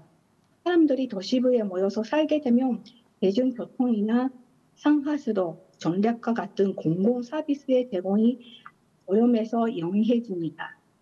지방의 도시에서는 사람들이 산재해서 거주하는 것은 환경 문제를 악화시켜 왔습니다. 그래서 도시 기능 유도 지역과 병원이 이렇게 밀집하게 하며 주택 유도 지역을 설정해서 공共교통망 형성 계획을 내세워 여러 개 밀집시키는 것입니다. 행정관리 범위를 축소하고 싶어서 이런 정책을 내세우기 시작했습니다. 일본 전국에서 시작한 지 얼마 안 되는데 지금 진행 중입니다. 도에서 개발 억제해 도시 중심부에서 거주하는 것을 촉진하는 것으로 교외의 녹지 지역 개발 억제하며 자연 보호나 녹화가 진행하게 되고 환경 문제 해결이 도움이 된다는 것입니다. 그 외에도 인구가 집중하며 해가 지진이나 그런 화재가 일어났을 때 구조도 복구도 신속히 대응할 수 있게 됩니다. 인구가 감소하면 대원 원조, 구조원이나 그런 행정 담당자도 부족하는 것이 명확합니다. 탈탄소 카본 뉴트럴을 실현하기 위해 공共교통망 정비를 활성화시키기 위해 자치제들은 이런 컴팩트 시티를 진행시키고 있는데요. 인구 감소에 따라 세 수입이 늘어드는데 효율성을 추구해야만 살아남을 수 있습니다. 이동을 위해서 많은 자가용차가 필요한데 도시부로 모여서 살게 되면 자동차의 이용이 줄어듭니다. 콤팩트 시티에서는 지구 환경의 건조화가 진행되는 것이죠. 지방 도시에서는 사람들이 산지에서 거주하는 것을 만든 것입니다. 공공시설을 이렇게 배치하거나 침략가를 하는 것으로 고령자 방문, 간호나 완진 등의 공적 서비스를 효율화하는 것은 행정 비용의 저하와 재정 지출의 억제에 연결됩니다. 여러 가지 지역마다 여러 가지 컴팩트 시티 모델이 제시되어 있습니다. 나가사키라는 데인데요. 언덕길이 험한 언덕길이 많습니다. 한국 드라마에 나오는 것으로 달동네에는 독거노인들이 많이 삽니다. 고개가 많아서 고령자들을 이동 수단으로 어떻게 이런 것을 개발했습니다. 65세 이상이면 공짜로 이용할 수 있습니다. 콤팩트 시티는 일본 전국에서 하고 있는데 일본 사람들이 가장 살고 싶어 하는 도시가 후쿠오카입니다. 후쿠오카는 아주 잘 정비되어 있는 도시인데요. 이게 하카다역인데요. 다 가깝습니다. 공항까지 가는 것도 버스로 아니면 촌철로 금방 갈 수 있습니다. 5분 내에 갈 수 있다는 것입니다.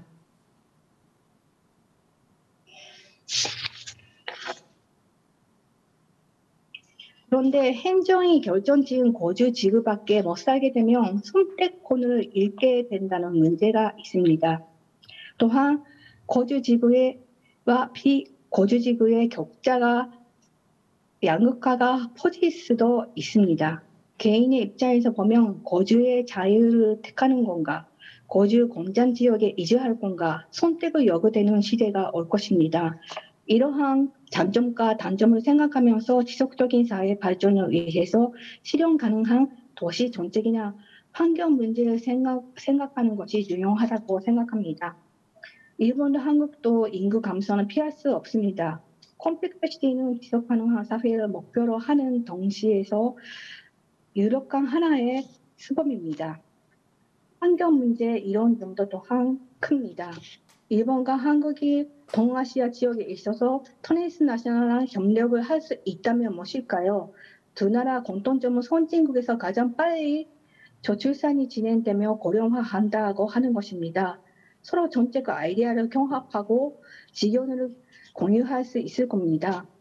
한일 양국은 세계에 앞장서서 획기적인 해결책을 모색할 수 있을 겁니다. 고령화 사회를 진행하고 똑같이는 기술 혁신에 대해서도 양국이 협력해서 개발해 나갈 수 있을 것으로 믿습니다. 감사합니다. 감사합니다. Thank you, Dr. Haruki. Yeah. We are really worried about the current situation of low birth rate and the rapid aging society. Actually, last year, the annual birth rate of Korea was just 0.92, less than 1. So actually, we had a simulation with the assumption of annual birth rate of 1.34, and with that assumption, well, by 28th century, the Korean people will be gone forever from the earth.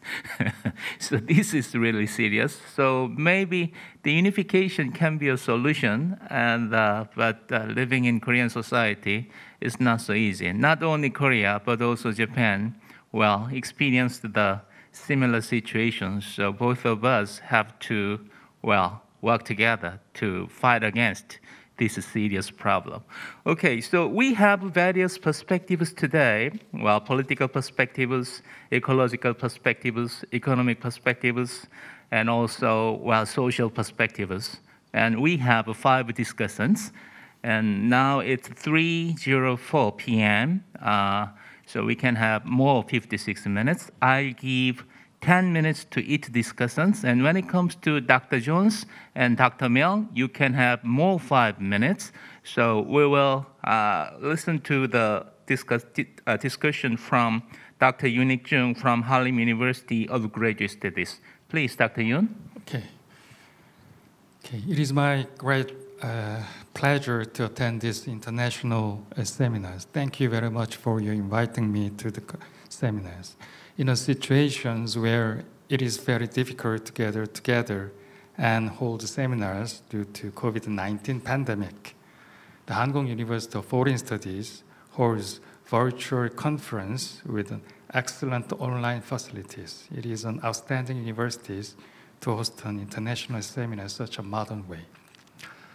And it is my real pleasure to have a discussion on Professor Kanayev's paper on Asia-Pacific business institutions and the Korean Peninsula, the APEC, BAC, and the ASEAN BAC. This paper begins with the outline of key trends shaping the economic regionalisms in the Asia-Pacific regions. Second, the APEC BAC and the ASEAN BAC are analyzed in detail from a business perspective. Third, the relationship between the development of these organizations and South Korea is analyzed in details as much as possible. This is a very useful paper to get acquainted with the Russian scholars' perspectives on regionalisms and regional organizations in the APR. Of course, this paper is only the opinion of Professor Kanayev's, but most Russian scholars or the Russian government think that the position on this issue will be very similar to that of the Professor Kanayev's. From this point of view, this paper can be regarded as the Russian views over the international, the economic regionalization, the institutions in APEC and ASEAN. In part one, Professor Kanayev analyzed the difficult situations facing the Asia-Pacific economies in the following 5 ways. The first, the trade investment liberalization's agenda seems to be decreasing. Second, the ongoing initiatives of economic regionalisms are encountering setbacks. Third, the Belt and Road Initiative may well have a dubious effect on the region. Fourth, there are growing nationalistic sentiments in the APR as manifested in the rise of the protectionisms and the restrictionism.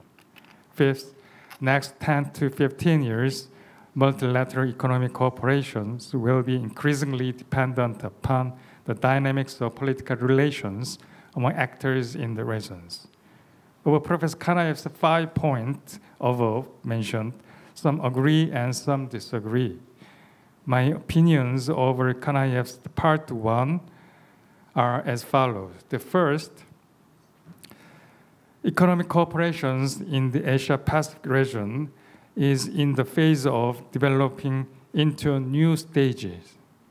Trade and investment liberalizations are on the surface of a decline, but we will come up with new plans for their activations in the near future as soon as possible. Economic regionalisms in the APR is also in a transitional period to develop into a new direction, such as CPTPP. The development of regionalisms and economic cooperations in the region needs to be viewed from the positive side to a certain extent. The second, regarding the nationalism and political fluctuations in the APR, they have always existed in the regions and are not particularly new. I would like to emphasize on these factors.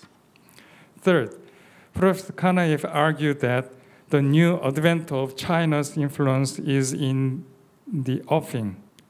They will shape the future course and nature of the APR institutions.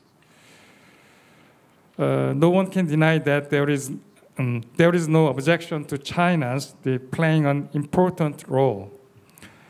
But China's role in the ASEAN back and the APEC back and other institutions in APR economic cooperation is not the only important one.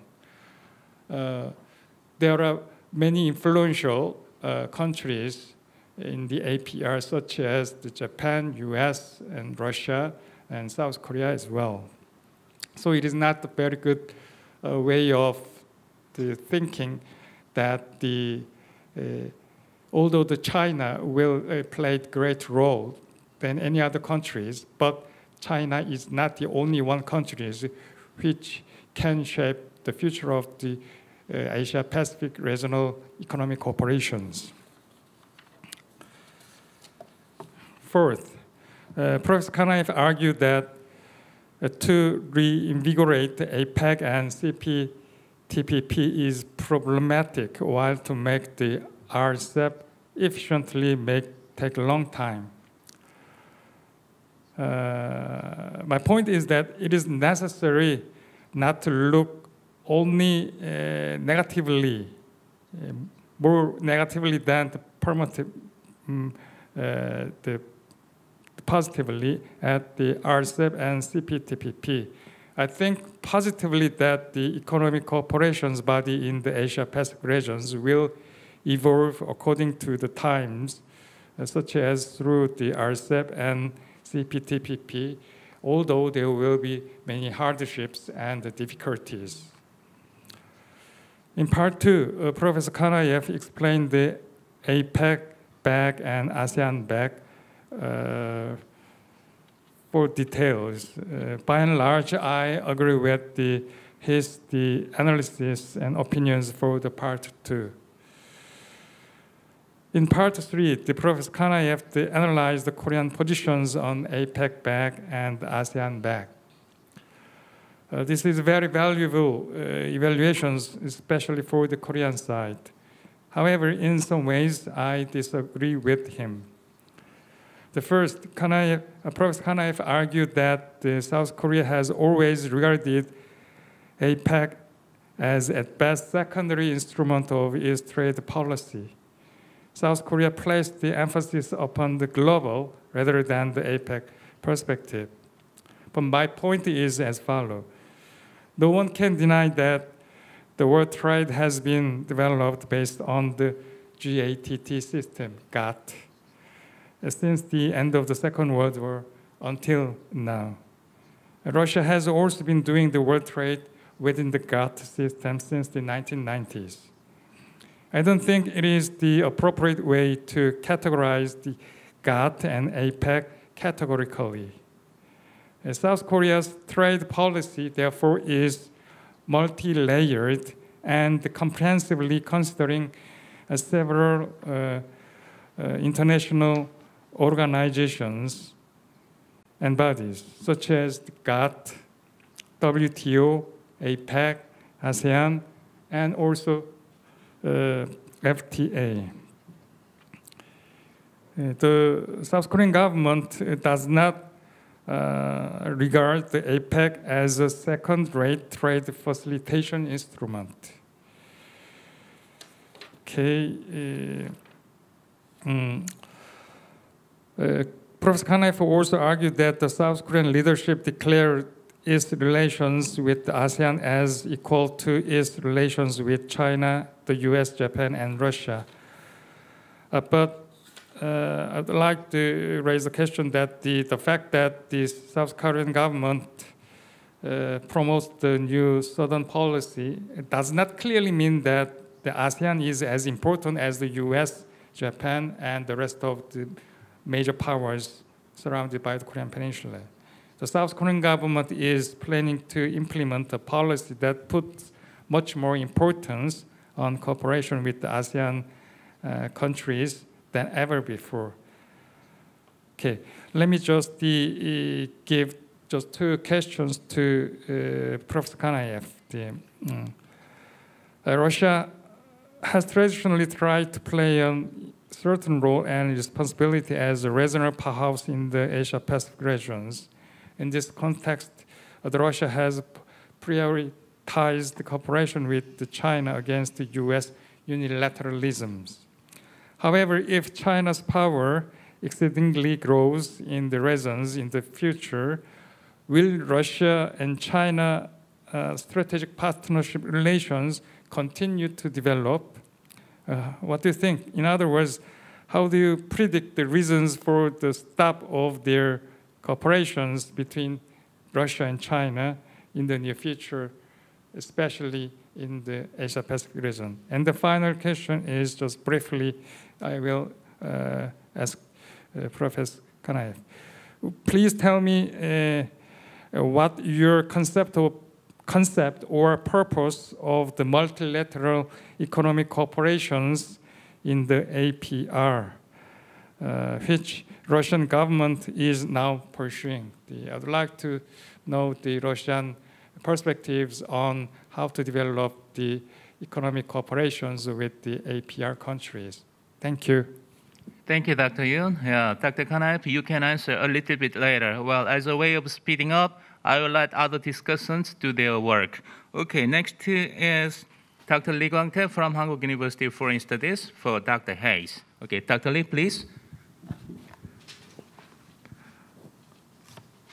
First of all, I'd like to thank all of you to participate and literally to show up today, because as a member of organizational committee, I was so worried if there might be a connection problem or personal issues. So I'm really glad to see you well, safe, and healthy today and join us. I'm assigned to the presentation of Dr. Hayes' presentation. And as you all know, Dr. Hayes is one of the most distinguished scholars in the world on the issues, on the political and environmental issues of the Korean Peninsula. He has written extensively, and the list of his work include the Six-Party Talk, Non-Proliferation and Denuclearization of the Korean Peninsula, Japan Nuclear Disaster, Environmental Energy Cooperation of Northeast Asian countries. As a Korean, I personally appreciate his works and efforts for promoting peaceful and sustainable ways to solve the regional conflicts. And I think today's Dr.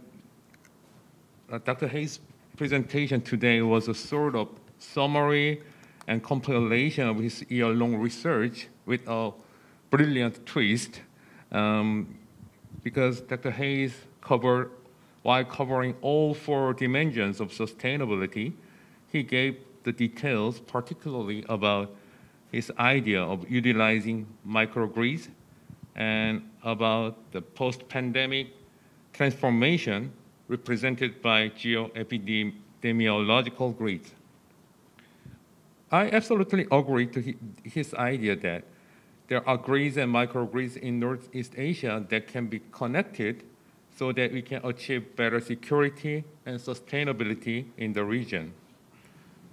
The question is how we can engage North Korea in the business of connecting all the grids.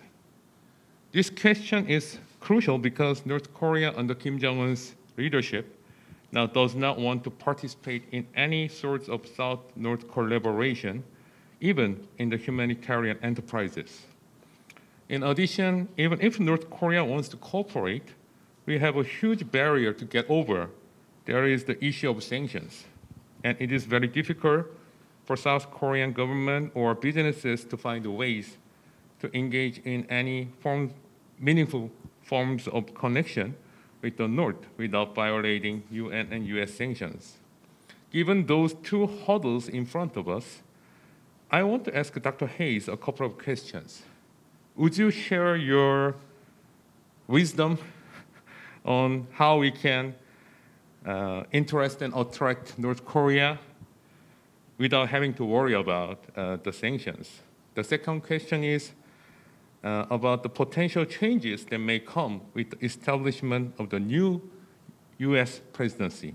What do you think will be the US policies toward North Korea under the Biden administration? Do you think the President-elect Joe Biden will continue so-called strategic patience approach of the Obama administration, or will he uphold the Singapore Agreement and seek to strike a deal with North Korea like Donald Trump? Thank you. Thank you, Dr. Lee. We know that Dr. Hayes is a renowned scholar, but he's not a fortune teller. Anyway, okay, so we can have the chance of hearing his opinion a little bit later. Okay, the next discussant is Dr. Jones from Hawaii University. And Dr. Jones, you can have more 5 minutes, so you can have 15 minutes, please. Okay, thank you so much for having me. I'm really excited to be here and to serve as a discussant for the KEI HK+ National Strategies Research Project Agenda Agency Joint International Conference on the topic of supranational cooperation and communication for the sustainable development of the Korean Peninsula. Thanks also to Hankuk University for hosting the event. This is an important topic, and it's an honor to be able to participate in this timely and informative event. I've visited Korea once before, and I really enjoyed my time there.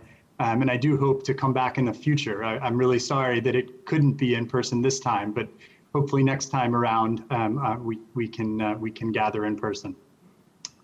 I'm not personally an expert on the Korean Peninsula, but I am the editor-in-chief of the journal Geopolitics, and so I read many articles in the journal about the issues there and East Asia more generally.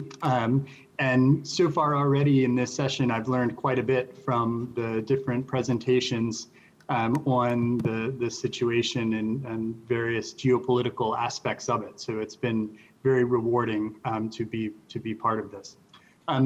The directions I received were to focus on one of the papers, but I have, of course, today just listened to the others. And Dr. Kanayev has given an excellent paper on the Asia-Pacific business institutions and the impact on the Korean Peninsula, but also focusing on the challenges for these supranational institutions like APEC and ASEAN in the era of COVID-19. And I look forward to hearing his answers to the many questions he received on his presentation. I also quite enjoyed Dr. Hayes's talk about the geopolitical, geo-ecological, geo-economical, and geo-epidemiological, which is a term I had never heard before, realities of the coming transitions that he's predicting towards a more regionalism, or the microgrids that he was talking about. In my personal discipline in geography, scholars have thought about regional aspects for generations, and so it's I think he's right to see some of the answers in the future in that area. And Dr. Haruki's talk as well explained the challenges for both Korea and Japan caused by low birth rates. Of course, it's a problem for most of Europe, Russia as well. Facing a similar problem with an aging population, which puts pressure on government services and healthcare systems. And I appreciated all of the graphs and data in her presentation. I was asked to specifically focus on the paper by Dr. Wang, New Dogs, Old Tricks, the Taiwan, US, and China relations after the American presidential election. The paper provided an excellent overview of the relationship between the United States, the Republic of China, which I'll call Taiwan in the talk today, and the People's Republic of China, which I'll call China. The paper details the history of the interactions between the three governments, and then it considers how the 2020 United States election, in which the candidate of the Democratic Party, Joe Biden, defeated the incumbent president of the Republican Party, Donald Trump, and thinks about what that might mean going forward. In the paper, Dr. Wang immediately calls out the hypocrisy of the United States position, which formally recognizes mainland China as the official Chinese government, while simultaneously selling billions of dollars of weapons to Taipei, to Taiwan. This strategic ambiguity policy, as Dr. Wang was calling it, has continued through both Democratic and Republican administrations for the last 35 to 40 years in the United States policy. So even as different administrations have publicly pronounced different agendas and approaches to China and Taiwan, with some much more aggressive towards China, with others critical of Taiwan. For example, Bill Clinton referred to the butchers of Beijing, and George W. Bush was more critical of Taiwan, calling the leaders troublemakers, who were disrupting that strategic ambiguity. In practice, the reality has meant that both parties have followed similar economic and military policies in the region by routinely approving large military sales to Taiwan, while also maintaining formal diplomatic relations with China. The latest deal with Taiwan was only agreed upon just a month ago, and the US agreed to send Harpoon coastal defense systems, missiles, and radar trucks to Taipei at a cost of $2.7 billion. So that relationship has continued. I think with the election of Joe Biden, there'll be a continuation of this. He was, of course, already the vice president for Barack Obama. And during the Obama administration, they sold billions of dollars of weapons to Taiwan and maintained that strategic ambiguity in the relationship. I think, though, that we can all expect some big changes compared to the Trump administration. And I think that's mostly in the sense of expecting more consistency and normality in the conduct of the President of the United States. I mean, I don't think we can, even though in policy terms with the China and Taiwan situation hasn't changed that much, I don't think we should overlook how unpredictable and frankly chaotic Donald Trump has been as the President of the United States. I mean, he's left a series of multilateral institutions from the Trans-Pacific Partnership to the Paris Climate Accords. He left the World Health Organization while this pandemic was happening. He's also threatened to pull out of NATO as well. He also communicates in a chaotic way. He tweets threats of tariffs or sanctions on different governments. As I'm sure you're all aware, you can't forget Trump's talking about love letters with Kim Jong-un. You know, it's been an outrageous 4 years for the United States in a series of ways, but particularly in the conduct of the president in foreign policy.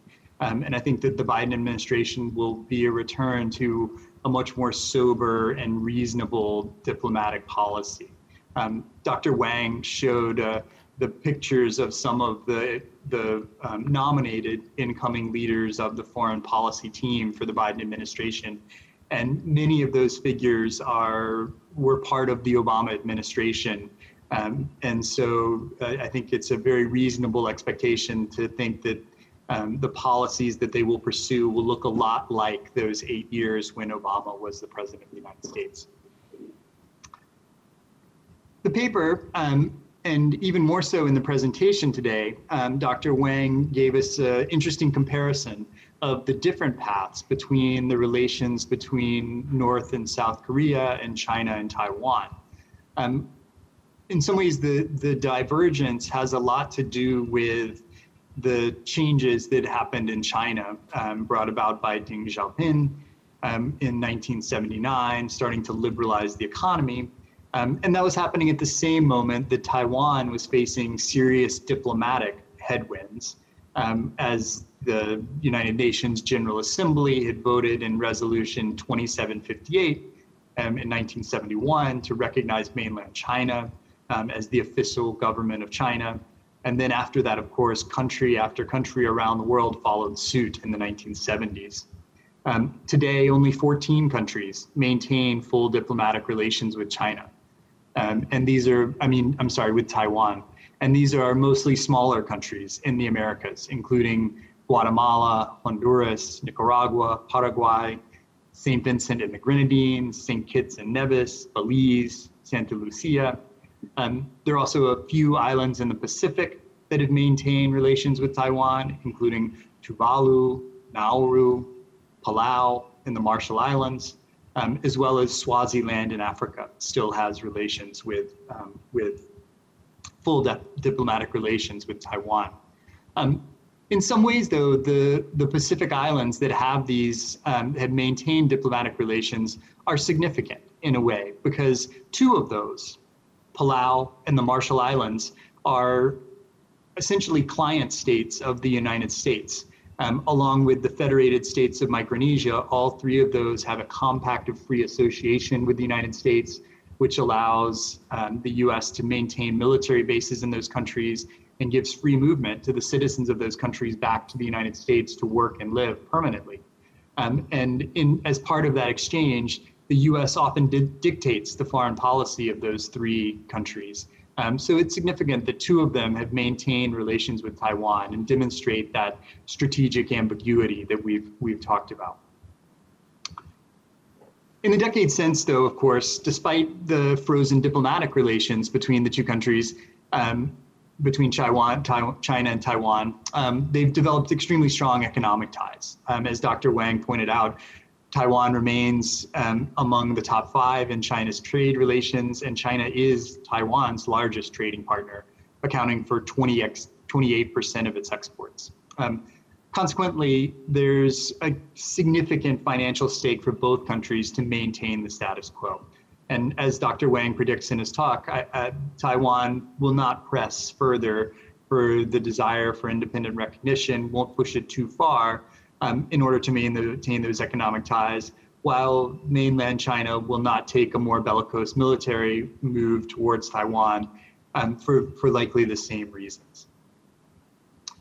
So in a sense, the paper makes the case that although the presidency of the United States is changing, and we've all endured 4 years of a chaotic Trump administration, the reality for the Taiwan Straits and the relationship between the two Chinas and Taiwan is likely to continue to be in a similar sort of situation where the American party really doesn't make that much of a difference in this particular situation.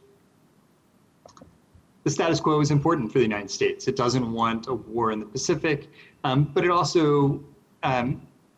also significant, I think, to many of the neighboring countries in the region that the relationship continues to be peaceful for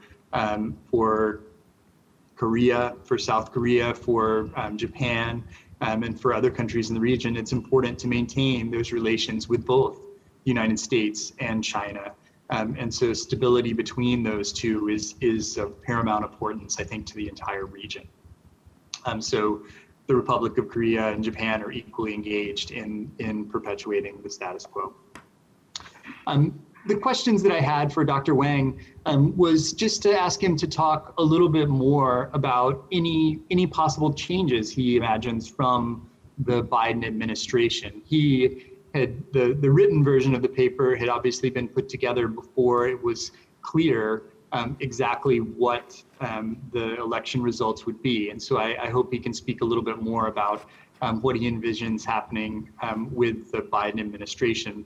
And particularly, if he could talk a little bit about some of the critiques of the Biden administration and the foreign policy picks.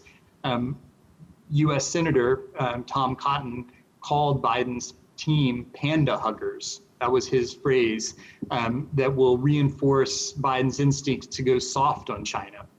So do you think that Senator Cotton is right? Or do you expect that even if the public rhetoric might change, that the underlying policy might remain essentially the same over the next 4 years? So like I said at the beginning, I really enjoyed having the chance to read through this paper and to participate in this conference as a discussant, and I look forward to hearing the presenters' responses to these questions. Thank you. Thank you, Dr. Jones. Oops. Okay, thank you. We really need the geopolitical perspective nowadays, and we can have the chance of inviting the editor of famous SSCI journal, Geopolitics, and we hope that we can contribute to this journal also. Okay, and next discussant is Dr. Yoon Ji-won from Hankuk University of Foreign Studies for Dr. Haruki. Please, Dr. Yoon. Okay, thank you for having me in this very valuable seminar, and I thank you all guys for sharing the very insightful presentations to us. And then, if you are feeling okay, can I speak in Korean for Dr. Haruki's convenience, because she was presenting her research in Korean.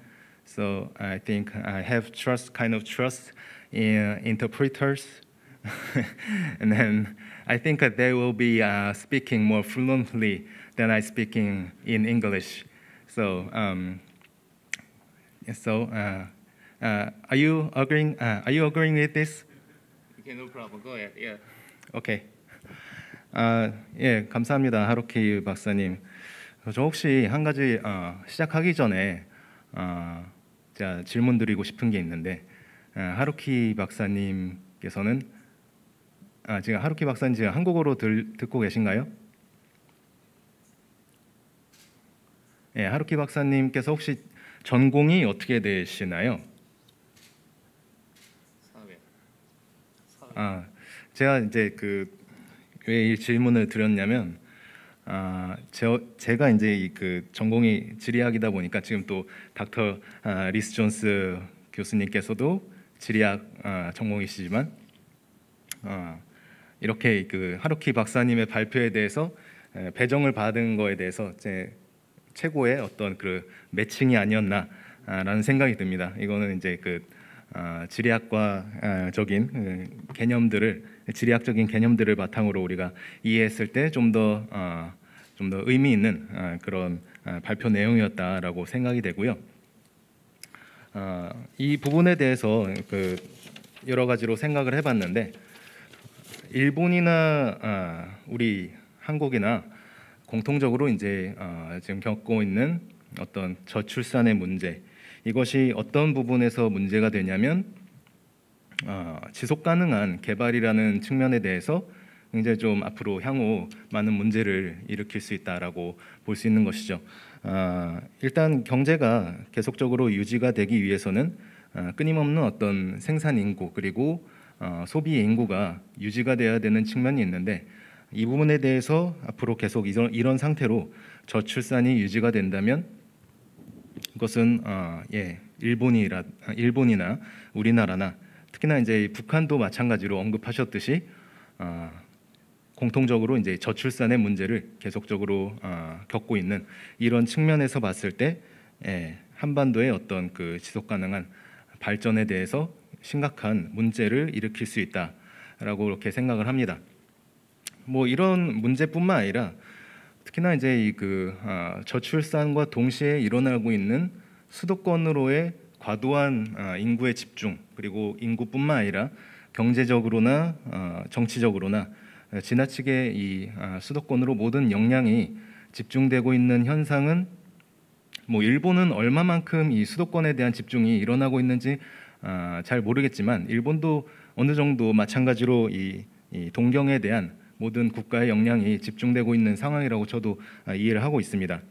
이런 상황에서 각 지방들은 어떤 그런 인구가 끊임없이 유출되는 가운데 여기에 플러스 저출산의 문제까지 겹쳐져서 지방의 어떤 그런 경쟁력과 자생력이 끊임없이 하락하고 있는 이런 부분은 굉장히 어떤 그 국토의 측면에서 봤을 때, 국토 균형 발전이라는 측면에서 봤을 때 굉장한 비효율을 야기할 수 있다라고 볼 수 있을 것 같습니다. 이런 상황에서 어떤 그 하루키 박사님께서 제안하신 어떤 그런 실천들, 컴팩트 시티라는 관점은 굉장한 큰 어떤 가치 있는 그런 방향성을 우리에게 제공할 수 있다라고 생각합니다. 어떤 측면에서 이런 생각을 하냐면 일단 어떤 한 국가 혹은 한 지역의 경제가 발전하기 위해서는 그 지역의 중심이 되는 도시가 제대로 된 역할을 해줘야 된다라고 생각하거든요. 만약에 그 중심이 되는 각 지역들의 도시가 제대로 어떤 그 경제적인 역할 이런 부분들을 수행하고 있지 못하다면 그 지역의 사회, 경제, 뭐 정치적인 여러 가지 이제 발전의 문제들이 제대로 이루어지지 않는다. 그리고 그 중심지들이 제대로 그 기능을 수행하기 위해서는 좀 더 그 도시들이 콤팩트해져야 된다. 이거 왜 그러냐면 이거는 굉장히 이제 그 공간의 어떤 일상적인 삶의 개념에서 봤을 때 이 도시라는 것은 사람들이 공적인 공간 안에서 자유롭게 통행을 하고 그 일상적인 사람들의 어떤 통행 가운데에서 아이디어의 교류라든지 아니면은 여러 가지 이제 산업적인 발달의 기반이 어떤 그런 사람들의 일상적인 통행의 자유로움에서 비롯된다고 볼 수 있거든요. 근데 지금 현재의 뭐 미국의 도시, 특히나 이제 미국의 도시의 모델을 제가 생각을 해보자면 미국의 도시들은 굉장히 스파스하게 도시가 펼쳐져 있으면서 교회화라는 그 현상 가운데에서 사람들의 일상적인 삶의 패턴이 자동차 위주로 이루어지고 있는 그런 상황 가운데서 일상적인 어떤 사람들 간의 접촉 이런 부분이 굉장히 좀 부진하다라고 볼 수 있습니다. 근데 한 가지 불행한 것은 한국도 마찬가지로 자동차 위주의 어떤 그 삶의 패턴이 이루어지고 있다라는 점에서 다소 좀 불행한 흐름을 타고 있다라고 생각합니다. 일본은 어떤 식으로 지금 진행이 되고 있는지 모르겠지만 한국은 특히나 이제 이 신도시 건설 그 흐름 가운데에서 이제 아파트 위주의 건설이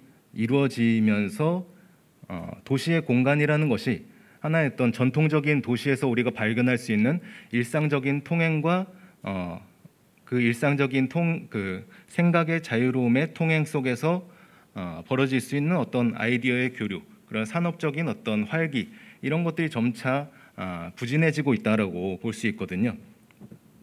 근데 이런 가운데에서 우리가 이 북한의 문제도 생각을 해보자면 만약에 우리가 이제 향후 통일이라든지 아니면은 한반도의 여러 가지 그런 뭐 화해의 무드 속에서 만약에 북한과도 여러 가지 경제 협력이 이루어진다면 어떤 식으로든 이 남한의 기업들이라든지 이런 정부라든지 이런 주체들에 의해서 북한이 개발이 될 텐데 이런 흐름 가운데서 북한의 도시들이 개발이 된다면 북한의 도시들도 그런 어떤 뭐 아파트 위주 혹은 자동차 위주의 도시 공간으로 구성이 되면서 일상적인 삶에서의 어떤 그런 활기, 일상적인 삶에서의 아이디어의 교류라든지 이런 부분이 굉장히 부진하고 그 결과 어떤 그 도시 내부에서의 어떤 자생력 이런 부분들이 굉장히 조금 우려스러운 부분이 있다라고 볼 수 있을 것 같습니다. 그래서 어떤 도시 개발의 어떤 패러다임 이런 부분들을 우리가 생각을 해보자면 향후 그 말씀하신 컴팩트 시티라는 점, 컴팩트 시티라는 그런 개념이 우리나라에서도 좀 많이 확산되어야 된다.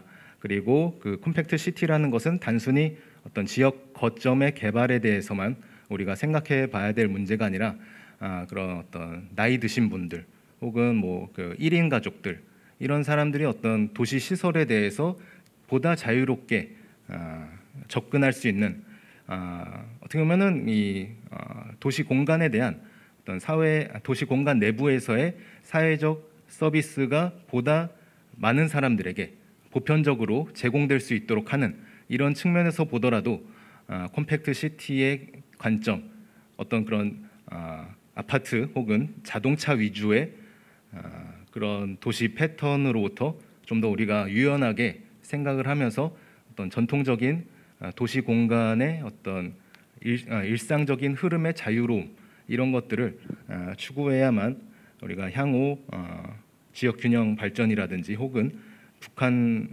내부적인 지역 거점 중심 도시의 육성 이런 부분에서 굉장히 의미 있는 개념으로 작용할 수 있을 것이다라고 그렇게 생각을 합니다.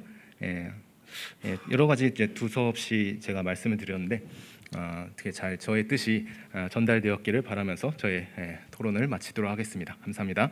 Thank you, Dr. Yoon. And he made the valuable comments about the space and the city and the development of city for preparing the possible unification of the Korean Peninsula. Okay, so last, Dr. Myung-Soo Jung from Korean Environment Institute. You can have 15 minutes and you can have discussion about the overall articles of this seminar. Please, Dr. Myung.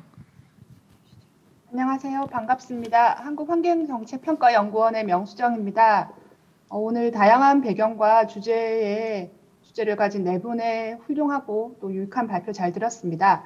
저는 북한의 환경 문제와 또 이런 그런 환경 문제를 이제 동북아 차원에서 조금 환경 협력을 중심으로 토론을 해보려고 합니다. 앞서서 에너지 문제에 대해서 언급을 해주셨는데 그런 에너지 문제를 생각을 할 때 그 연결되는 환경 문제가 바로 북한의 그런 민둥산 그런 그 나무가 없는 그런 민둥산 문제입니다. 이런 북한에 이렇게 산에 나무가 없는 민둥산이 발생하게 된 이유는 식량 생산을 위한 목적도 있었지만 땔감 마련을 위해서 에너지가 없어서 이를 극복하고자 산림을 훼손하다 보니 생겨난 그런 문제입니다. 그렇기 때문에 발표 중에 언급하신 그런 에너지 협력 같은 접근이 생태계 복원에도 되게 큰 도움이 될 것이라고 생각을 합니다. 그리고 피터 헬스 박사님께서 앞으로 북한에서 일어날 개발, 특히 H형 개발에 대해서 언급을 해주셨습니다.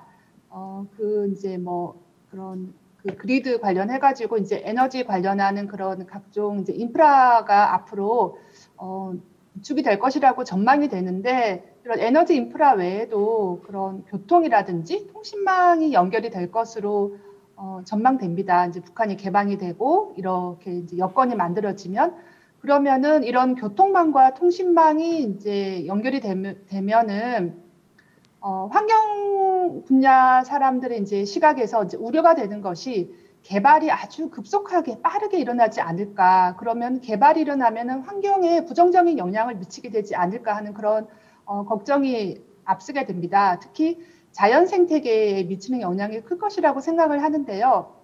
사실 남한이 이제 그런 경험이 있는데, 워낙 개발이 빠른 속도로 일어나다 보니 이제 체계적이고 이런 이제 계획적인 개발보다는 난개발이 발생을 해서 환경에 나쁜 영향을 미쳤던 그런 선례들이 있습니다.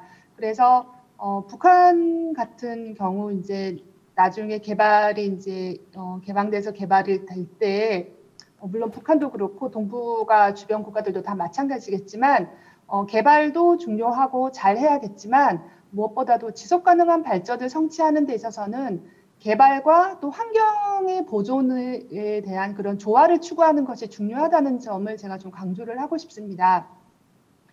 국토 환경 분야에서 최근 강조하는 그런 부분이 그런 개념이 생태적인 연결성입니다. 그런 이제 뭐 그리드에 대한 그런 것도 연결성이 이제 언급이 됐지만은 생태학적인 측면에서도 생물들이 살아가는 그런 서식처 차원에서도 이런 연결성, 커넥티비티라는 것이 아주 중요합니다. 특히 이제 A라는 서식처, B라는 서식처가 있을 때 이제 경관 생태학에서는 서식처와 서식처를 이어주는 통로, 회랑, 아까 이제 코리더라는 말씀을 이제 헬스 박사님께서 말씀하셨는데, 그런 개념이 이제 실질적으로 그게 되게 중요합니다. 그래서 개발을 하면 이제 도시 개발 이런 부분들이 계속 일어날 것 같은데요. 개발을 할 때 생물들이 이동을 할 수 있는 이런 회랑들을, 그 코리들을 끊지 않도록 하는 그런 접근이 되게 중요할 것이고요. 또 이제 생물들이 서식하는 핵심 생태계가 있어요. 핵심 서식처가 있는데 그런 데를 좀 미리 찾아서 보존과 개발을 이제 보존을 하면서도 가능한 이제 핵심 생태계는 좀 피해서 개발을 하는 그런 접근이 필요하지 않나 생각을 합니다. 그리고 아까 이제 생물 다양성과 철새에 대한 언급도 해주셨는데요. 철새라는 이런 그 야생 생물이 동북아 차원에서 아주 중요한 의미를 가집니다. 이렇게 동북아의 철새들이 이제 이동을 하는데, 특히 한반도가 이런 계절적인 이동을 할 때 쉬어가는 자리, 이런 그 장소가 되기 때문에 생물 다양성 보존에서 아주 중요한 역할을 한반도가 그렇게 하고 있고, 또 철새는 이 동북아 전체의 생물 다양성이, 사실 동북아뿐만이 아니라 철새들이 뭐 뉴질랜드, 호주까지도 이동을 하는데요. 남반부까지도 이동을 하는데, 철새들을 모니터링하면서 우리 지역의 생태계가 얼마나 잘 보존되고 있는지 그렇게 살펴보는 것도 되게 이제 필요하다고 하겠습니다. 근데 철새들이 주로 어디 사냐면은 습지에 많이 살아요. 그래서 특히 서해 지역에 그 중국과 대한민국 사이에 이 그 습지가 이런 철새들이 살아가는 서식처로서 되게 중요한 역할을 하는데, 또 우리 지역이 이 동아시아 지역이 다 쌀을 먹고 살잖아요. 쌀을 주식으로 하다 보니 논습지가 많습니다. 라이스 패디가 되게 많은데, 이런 데에서 야생 생물들, 특히 철새 같은 애들이 많이 삽니다. 그런데 개발이 일어나면 이런 습지, 특히 논습지가 아주 빨리 사라지는 경향이 있습니다. 이건 대한민국에서도 마찬가지였고 다른 국가들도 마찬가지로 알고 있습니다. 그래서 습지가 또 이런 개발에 대한 일종의 지표가 될 수가 있거든요. 그래서 습지의 가치를 알고 보존하는 그런 접근이 필요하다고 생각하고요.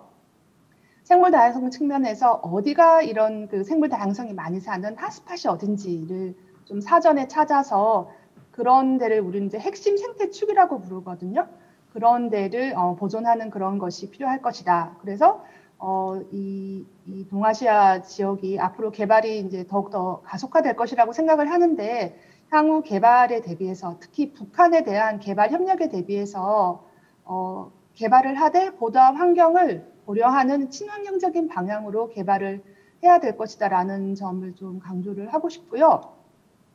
더불어서 이제 국제사회의 이런 이제 가이드라인 측면에서 좀 본다면은 이런 개발 사업을 할 때 친환경적인 개발을 유도하기 위해서 환경 영향 평가 제도라는 것이 있습니다. 근데 이제 국제사회에서는 환경 사회 세이프가드라는 그런 이제 제도가 있는데, 북한에 대한 이런 개발도 이런 국제사회의 이런 그 흐름을 따라야 된다고 생각을 합니다. 특히 이제 월드뱅크 같은 경우, 그런 이제 개발은행 같은 경우, 개도국의 이제 개발 사업, 자원 개발 이런 거를 할 때 각종 사회적 그런 환경적 문제가 발생을 하면서 뒤늦게 이제 그 사후 수습을 하느라 많이 힘든 그런 선례들이 있었는데, 나중에 이제 북한 지역에 개발이 일어나면 많은 민간 자본도 들어갈 텐데 사전에 환경이나 사회 문제를 미리 예측을 해두지 않으면은 나중에 이제 그 사후 수습을 하면서 경제적인 타격이 아주 커질 수도 있고 환경은 환경대로 훼손이 될 수가 있습니다. 그래서 미리 엄격한 환경사회 세이프가드를 만들어 놓고 이를 추진하는 게 되게 필요하다고 생각을 합니다. 근데 이제 북한의 경우는 사회주의 국가이다 보니 아무래도 이제 사회 문제보다는 환경 문제에 좀 더 초점을 맞추어가지고 진행을 해야 되지 않을까. 그래서 좀 환경 세이프가드가 준비돼야 되지 않을까 하는 그런 생각을 해봤습니다. 그리고 인구 문제에 대한 이제 발표도 있었는데요. 사실 환경 분야에 대한 그런 환경 협력은 인구 문제 해결에도 아주 좋습니다. 북한의 이제 영유아의 사망률이 좀 다른 국가에 비해서 이제 상당히 높은 편인데, 이런 영유아 사망의 그 많은 원인 중에 한 가지가 영양 부족도 있지만 그 물과 관련된 수인성 그런 질병으로 인한 그런 원인이 되게 큽니다. 그래서 깨끗한 물을 공급하는 환경 협력은 영유아 사망률을 줄여줄 수 있고 또 공중보건의 이 수준을 끌어올릴 수 있기 때문에 인구 문제 해결에도 되게 중요하다고 생각을 하고요. 특히 이제 최근 이제 코로나가 전 세계를 강타했는데, 코로나에 대한 이제 대응 방안의 하나로서 손 씻기가 있잖아요. 손을 자주 씻어서 이런 그 코로나 감염을 예방을 해야 되는데 깨끗한 물이 있어야지 손을 씻어도 효과가 있습니다. 그래서 환경 개선을 위한 이런 협력은 이런 사망률을 줄이고 이런 감염병에 대한 이런 또 확산율을 줄일 수 있어서 인구 감소 완화에도 도움이 될 거라고 생각을 합니다. 그리고 인구 사망률이라든지 이런 거와 관련해서 환경 문제를 한 가지 더 찾아보면 대기오염 문제가 있습니다. 2017년에 나온 그 WHO 보고서 세계 월드 헬스 오르가나이제이션의 보고에 의하면은 그 대기오염과 관련한 조기 사망률이 전 세계 1위로 나타났습니다. 이게 이제 배경 농도보다는 실내 대기오염이라든지 특히 이제 겨울철 수준이 좀 떨어지는 대기오염이 많이 발생되는 그런 에너지 연료를 사용하기 때문이라고 추측이 되는데요. 환경협력, 대기오염에 관련된 협력이 또 북한의 그런 조기 사망률을 줄일 수 있기 때문에도 인구 문제 해결에 도움이 된다고 생각을 합니다. 그렇지만은 대기오염 문제를 해결하기 위해서는 단순히 그 특정한 지역만의 노력으로도 되지 않습니다. 대기는 쉽게 확산이 되고 주변 지역으로 퍼져나가기 때문에 대기 환경을 개선하기 위해서는 주변 국가와의 협력이 대단히 중요하고 국제 협력이 중요함을 알아야 되는데요. 그래서 제가 좀 전에 철새에 대한 이제 말씀도 드렸는데 동북아 차원에서 이게 철새와 같은 그런 생물 다양성, 야생 생물에 대한 보존을 위한 협력도 중요하지만 또 대기질처럼 우리들의 건강과 그런 또 사망률과도 관련이 높은 이런 환경 문제에도 신경을 써야 되지 않나라는 말씀을 드리고 싶고요. 그리고 또 정리를 좀 하면 환경 분야의 협력은 사실 워낙 특수성이 있기 때문에 이게 취약계층에게 혜택이 이제 먼저 돌아가는 그런 속성도 있고 하기 때문에 그런 대북 제재 하에서도 진행할 수 있는 그런 특성이 있습니다. 그래서 특히 또 남북 관계에 있어서는 뭔가 이런 신뢰와 그런 남북 관계의 이런 그 개선에 물꼬를 틀 수 있는 그런 의미 있는 접근이 아닌가 생각을 하고요.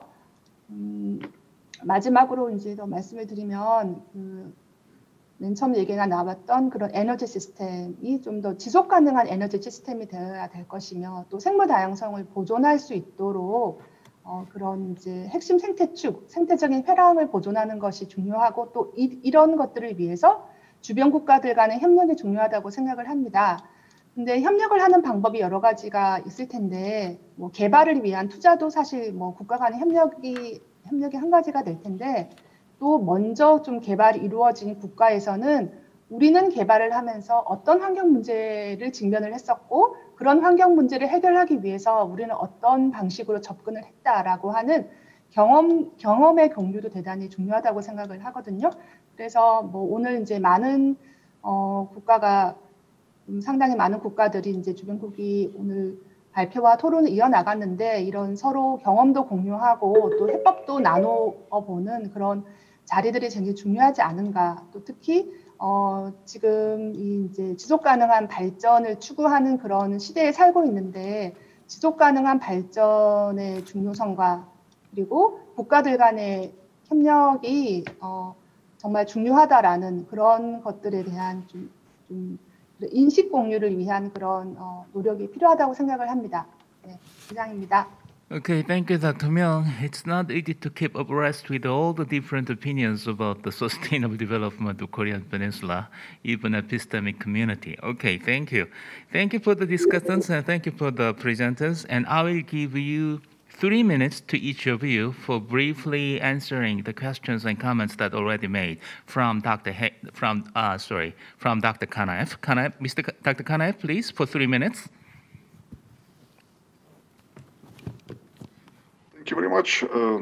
My dear colleagues, first, I really greatly appreciate Dr. Jung's comments, and they will be respectfully taken into consideration as he has outlined new nuances which are really very valuable.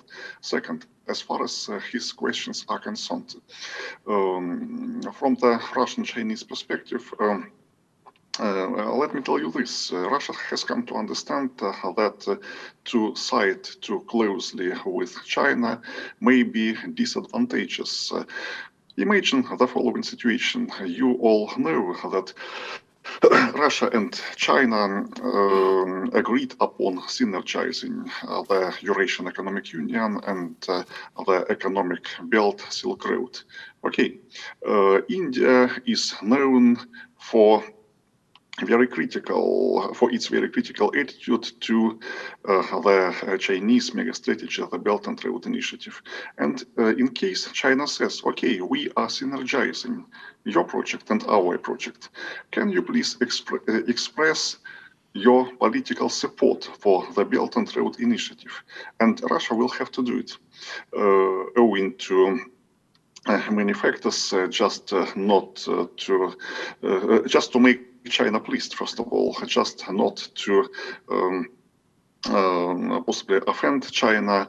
And let's not forget that part of the Belt and Road Initiative is the China-Pakistan economic corridor, and India is very critical about this project. India sees it as a violation of its sovereignty, and in case Russia expresses its political support for the whole Belt and Road Initiative, to say that India will be dissatisfied is to say nothing. And for this reason, Russia doesn't want to go too far to side with China, even on the Belt and Road Initiative.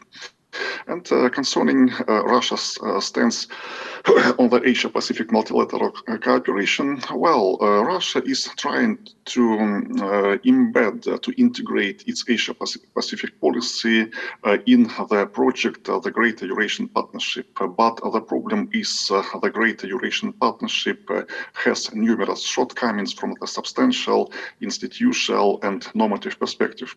Can the Greater Eurasian Partnership be with the Korean, the Kashmir, the Afghanistan problems unresolved? Which specific institutions, if any, can be applied to institutionally connect the Eurasian space? This is very difficult, even from the Asia-Pacific perspective, not to say about the whole Eurasia.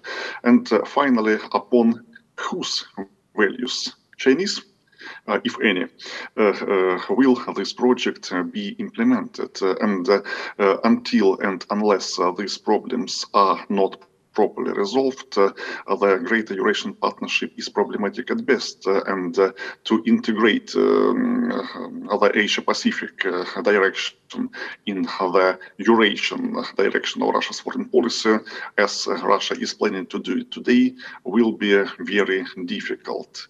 Well, and as far as the practical side of things is concerned, Russia is elaborating on the digital regulation of cross-border exchanges, at least in the Asia-Pacific region. For example, to advertise, to digitally advertise is one thing, to sell your products in the digital space is a different thing, and to establish a fully fledged digital enterprise is an absolutely different is another absolutely different thing. And how to develop and later on to maintain really practically oriented lines of cooperation and rules of cooperation, this is what Russia is doing, or at least it is trying to do as far as the Asia-Pacific multilateral cooperation is concerned. Thank you so much. And once again, I really appreciate Dr. Jung's comments, and they all will be respectfully taken into consideration. Yes, thank you, Dr. Kanaev. Well, I'm sorry really about this, that I cannot give you much more time. Okay, so next, Dr. Hayes, please. Thank you. Well, I'll try and answer a number of questions in a kind of integrated or synthesized way. The first question was, how do you engage North Korea on microgrids? Well, you start by, of course, treating them like human beings and talking to them. That's what we did last year in Ulaanbaatar. And you should be aware that this meeting was done with all the relevant approvals from the State Department, the Commerce Department, and the White House. And it was complicated.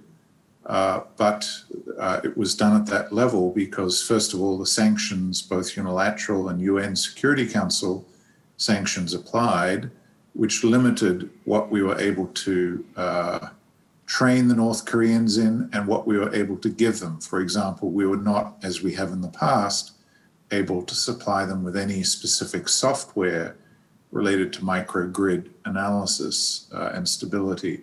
Whereas in the past, under the humanitarian exemption, we were able to do that kind of training.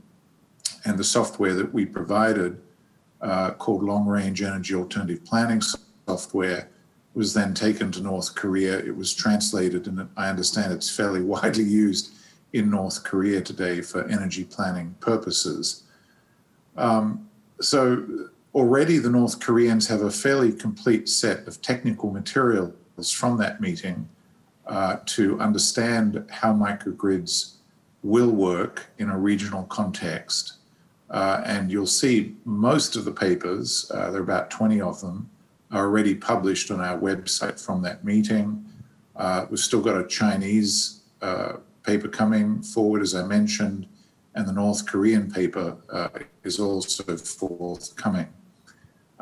The next step, of course, would be study tours for the North Koreans to various parts of the world, places like Switzerland, Indonesia, Vietnam to study microgrids, to begin pilot projects on the combination of energy efficiency in households and humanitarian institutions like hospitals, clinics, childcare centers, combined with pilot microgrid projects in North Korea. We calculated for about $100 million you could deliver enough energy efficiency household insulation material and put in a substantial microgrid, and within 6 months from zero to completion, employ about 3,000 North Koreans to produce energy efficient apartments in Pyongyang. It would be about 1/4 of the total stock could be done in less than 6 months. And in our view, once you get talks underway, you have to deliver, and you have to deliver fast, because the discount rate in North Korea, given the extreme scarcity of everything, is extremely high, and the credibility of their Western interlocutors is now extremely low. So you have to deliver real tangible benefits very quickly. How would you do it? Will you do it on a regional basis, not a bilateral basis for the most part, so that there's no singling out of the North Koreans, no finger pointing? It has to be done in as apolitical and technical scientific a manner as possible. Under the sanctions, it's true that technology and hardware transfer will remain near impossible for years, not just quite a long time, but technical assistance and public health related infrastructure should be feasible very quickly under humanitarian exemptions, particularly if they're related to the pandemic. Now, of course, it's impossible to talk about the pandemic with North Koreans because that would reveal a weakness that they perceive probably correctly, would be exploited by their adversaries as something as a small power, they'd increase their vulnerability. But public health security, rebuilding the infrastructure in a regional approach, which would focus on things such as harmonizing standards, vaccine coordination, early warning of pandemics, which particularly relates, as was referred to by one of the commentators, to the East Asian flyway, avian flu movement through the Tuman River wetlands. We badly need a scientific laboratory in the Tuman River in Northeast DPRK to monitor avian flu movement, to match the labs that are in the Russian Far East, in China, in Vietnam, Indonesia, and Australia for the birdway to be not just a pathway of wonderful birds, but also to make sure it doesn't become a pandemic vector. There are many different elements to a regional public health security initiative. In that context, it would be very important for South Korea to let the United States to lead in a regional framework with direct contact with the North Koreans, and not insist that inter-Korean cooperation be the lead, and to create some form of public-private partnership or consortia in which to deliver the energy assistance and the correlated public health assistance that would be needed. I just make one other comment on this matter for following up the comments from our geographer. What I perceive happening on the pandemic is what geographers, as I understand it, call the respatialization of the world system. The last time we had this scale of respatialization of affairs at every level and in every sector of human existence was the rise of European imperialism and the colonial displacements that ensued. And then after World War II, the bifurcation of the world into two spheres of influence. My sense is that's exactly what's happening with the pandemic. It's not just an accelerated, incremental speeding up of change that was already obvious. It's actually a systemic phase shift to a totally new world order, and we're barely understanding, we're barely seeing what that will look like once we come out the other side of this pandemic and notice that pandemics are going to keep on coming, and think through the full implications for humans of dealing with future pandemics. Very briefly on the question about the Biden North Korea policy, of course, I do not have any way of knowing any better than anyone else, but I think we can start with the acronym ABT, which means anything but Trump, and that will mean alliance first, and it will mean a reversion to containment. It means an increase, not a decrease in sanctions, and probably putting second priority on North Korea relative to Iran.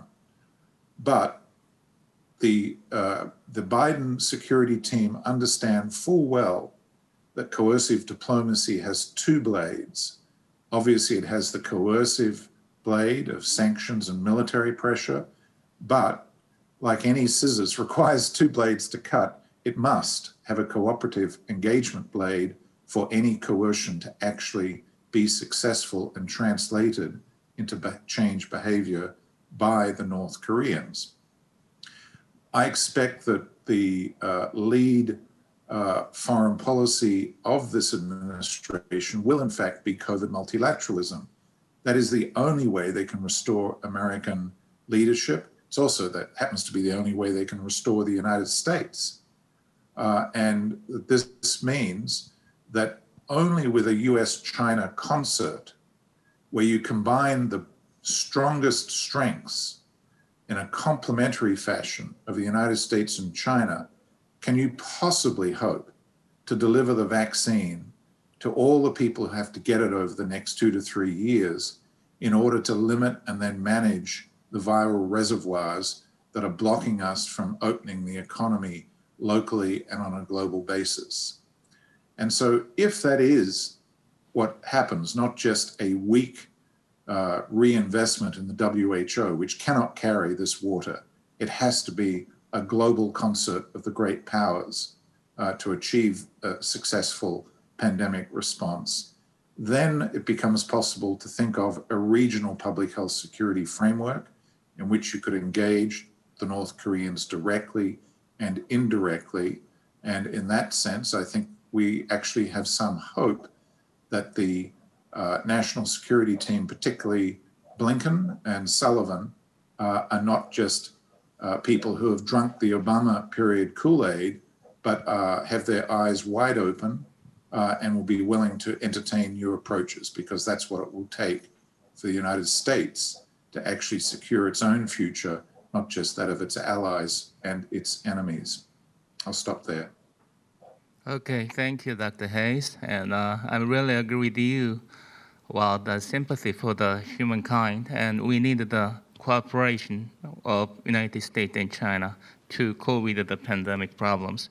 Okay, so next one is Dr. Wang, please briefly. Okay, thank you.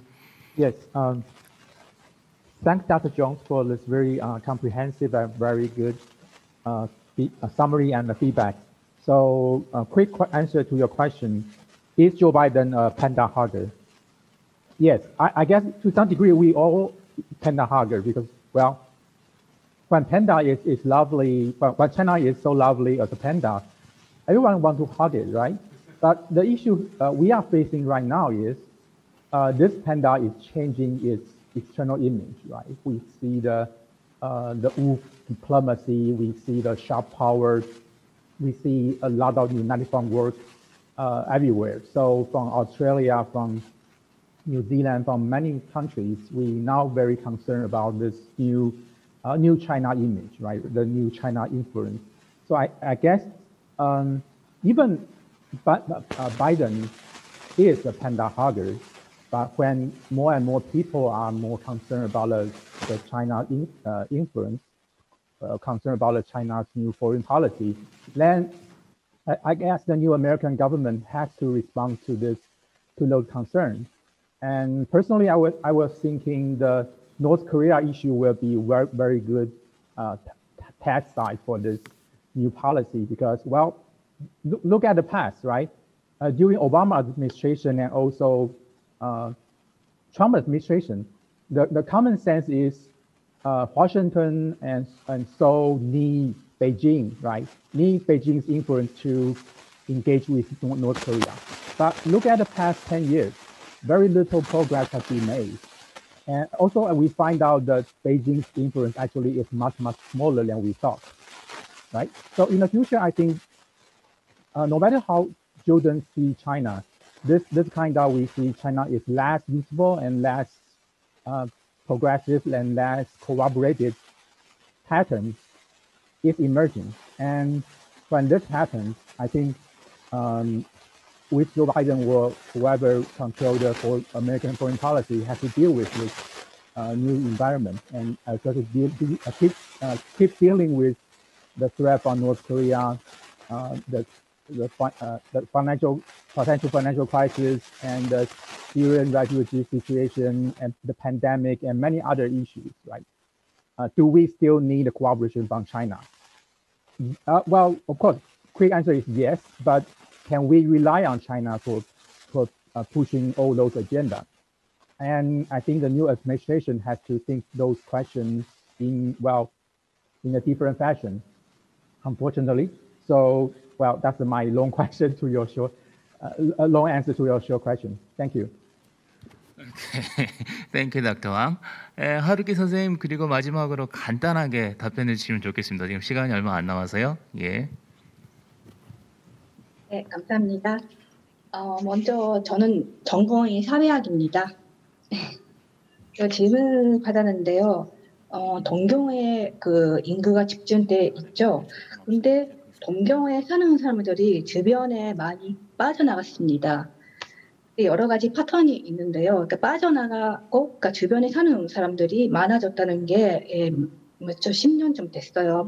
그런데 많이 돌아오기 시작했습니다. 도시 회귀 상황이 일어나고 있는 거죠. 그건 왜냐하면은 떠난 이유가 일본에서는 아파트보다는 정원이 있는 단독주택을 선호합니다. 그러다 보니까 그 가족을 형성하면서 도시 교외로 빠져나가면서 그 단독주택에 살기 위해 떠난 것인데 아이들이 동경으로 다시 이동하니까 큰 집에 노인 부부가 살기에는 너무 불편한 것입니다. 병원도 가깝지 않고 그리고 양로원에 들어가는 경우도 있기 때문에 다시 동경으로 돌아오는 사람이 굉장히 많아지고 있습니다. 그리고 또 한 가지 부터는 그 방사능 오염으로 인해 지방으로 떠나는 사람도 늘었습니다. 그 지진 이후. 그리고 지방에서 지방 인구를 늘리기 위해 지방 살리기, 지방 재생책으로 정부가 지방 이주를 촉진하기 위해 보조금을 엄청나게 많이 지급을 했습니다. 자치체요. 그런데 그것도 그 떠나는 사람들이 지방에서 생활하려고 간 가족들도 그 적응이 안 돼가지고 요즘 많이 다시 돌아오고 있습니다. 그 이유가 일본에서는 지방의 그 주민 자치 기능이 아주 오래된 역사가 있어서 커뮤니티의 결속이 되게 든든합니다. 그리고 가치관도 오래된 가치관에 그 얽매여져 있는 그런 사람들이 많기 때문에 잘 적응이 안 된 것입니다. 그래서 많은 사람들이 다시 도시로 돌아오기 시작했는데 그래서 문제가 생긴 게 코로나 때문에 이제 앞으로는 그러니까 핵심 도시를 일본 전국 곳곳에 만들어가지고 축소할 수밖에 없다.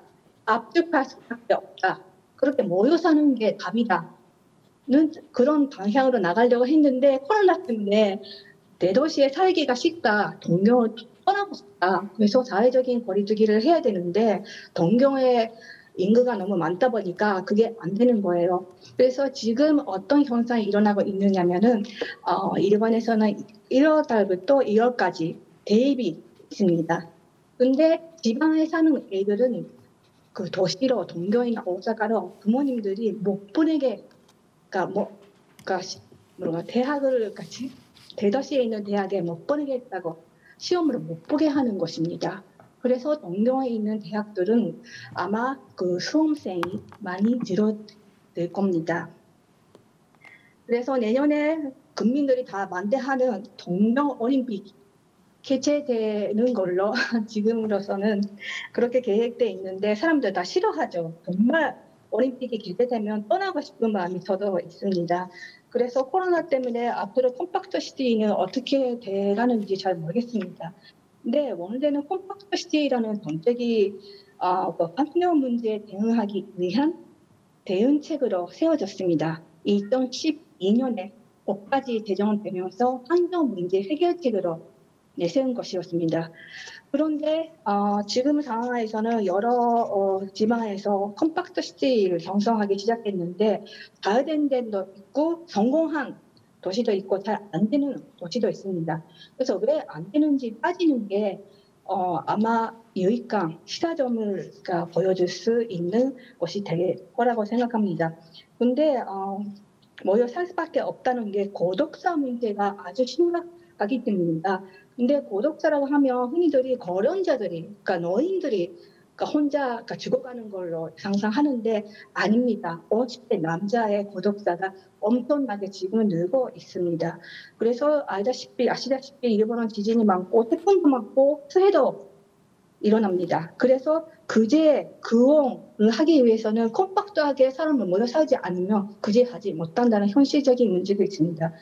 네, 요즘 아주 충격을 주고 있는 그 상황이 있는데요.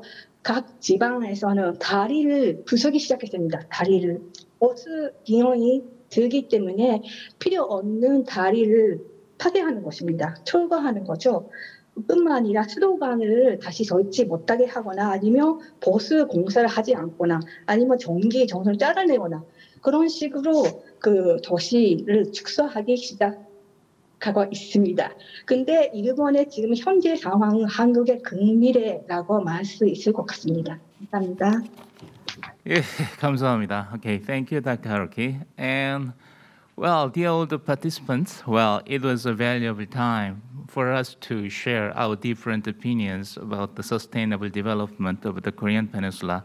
We have political scientists, sociologists, ecologists, and geographer, all the different majors. So, well, we need the, fortune of convergence of different disciplines. And I'd like to say special thanks to Dr. Kang Taek-gu from Korea Environment Institute, the director of Center for Environmental Information of North Korea, and Dr. Kang Junyoung, the head of National Strategies Research Project Agency of Center for International Area Studies of Hankuk University and Foreign Studies. And also I'd like to say my great gratitude to the interpreters, Dr. Lee Ju-yeon and Dr. Kim Hyun-jung, who made this international conference more valuable. And in someday in the future, without these weird accessories, we can meet in person, all together and talk about the same topic again. I hope really we can have the chance near in the future. And despite the difficult situation, you guys joined this international conference and made this conference meaningful. I really appreciate this.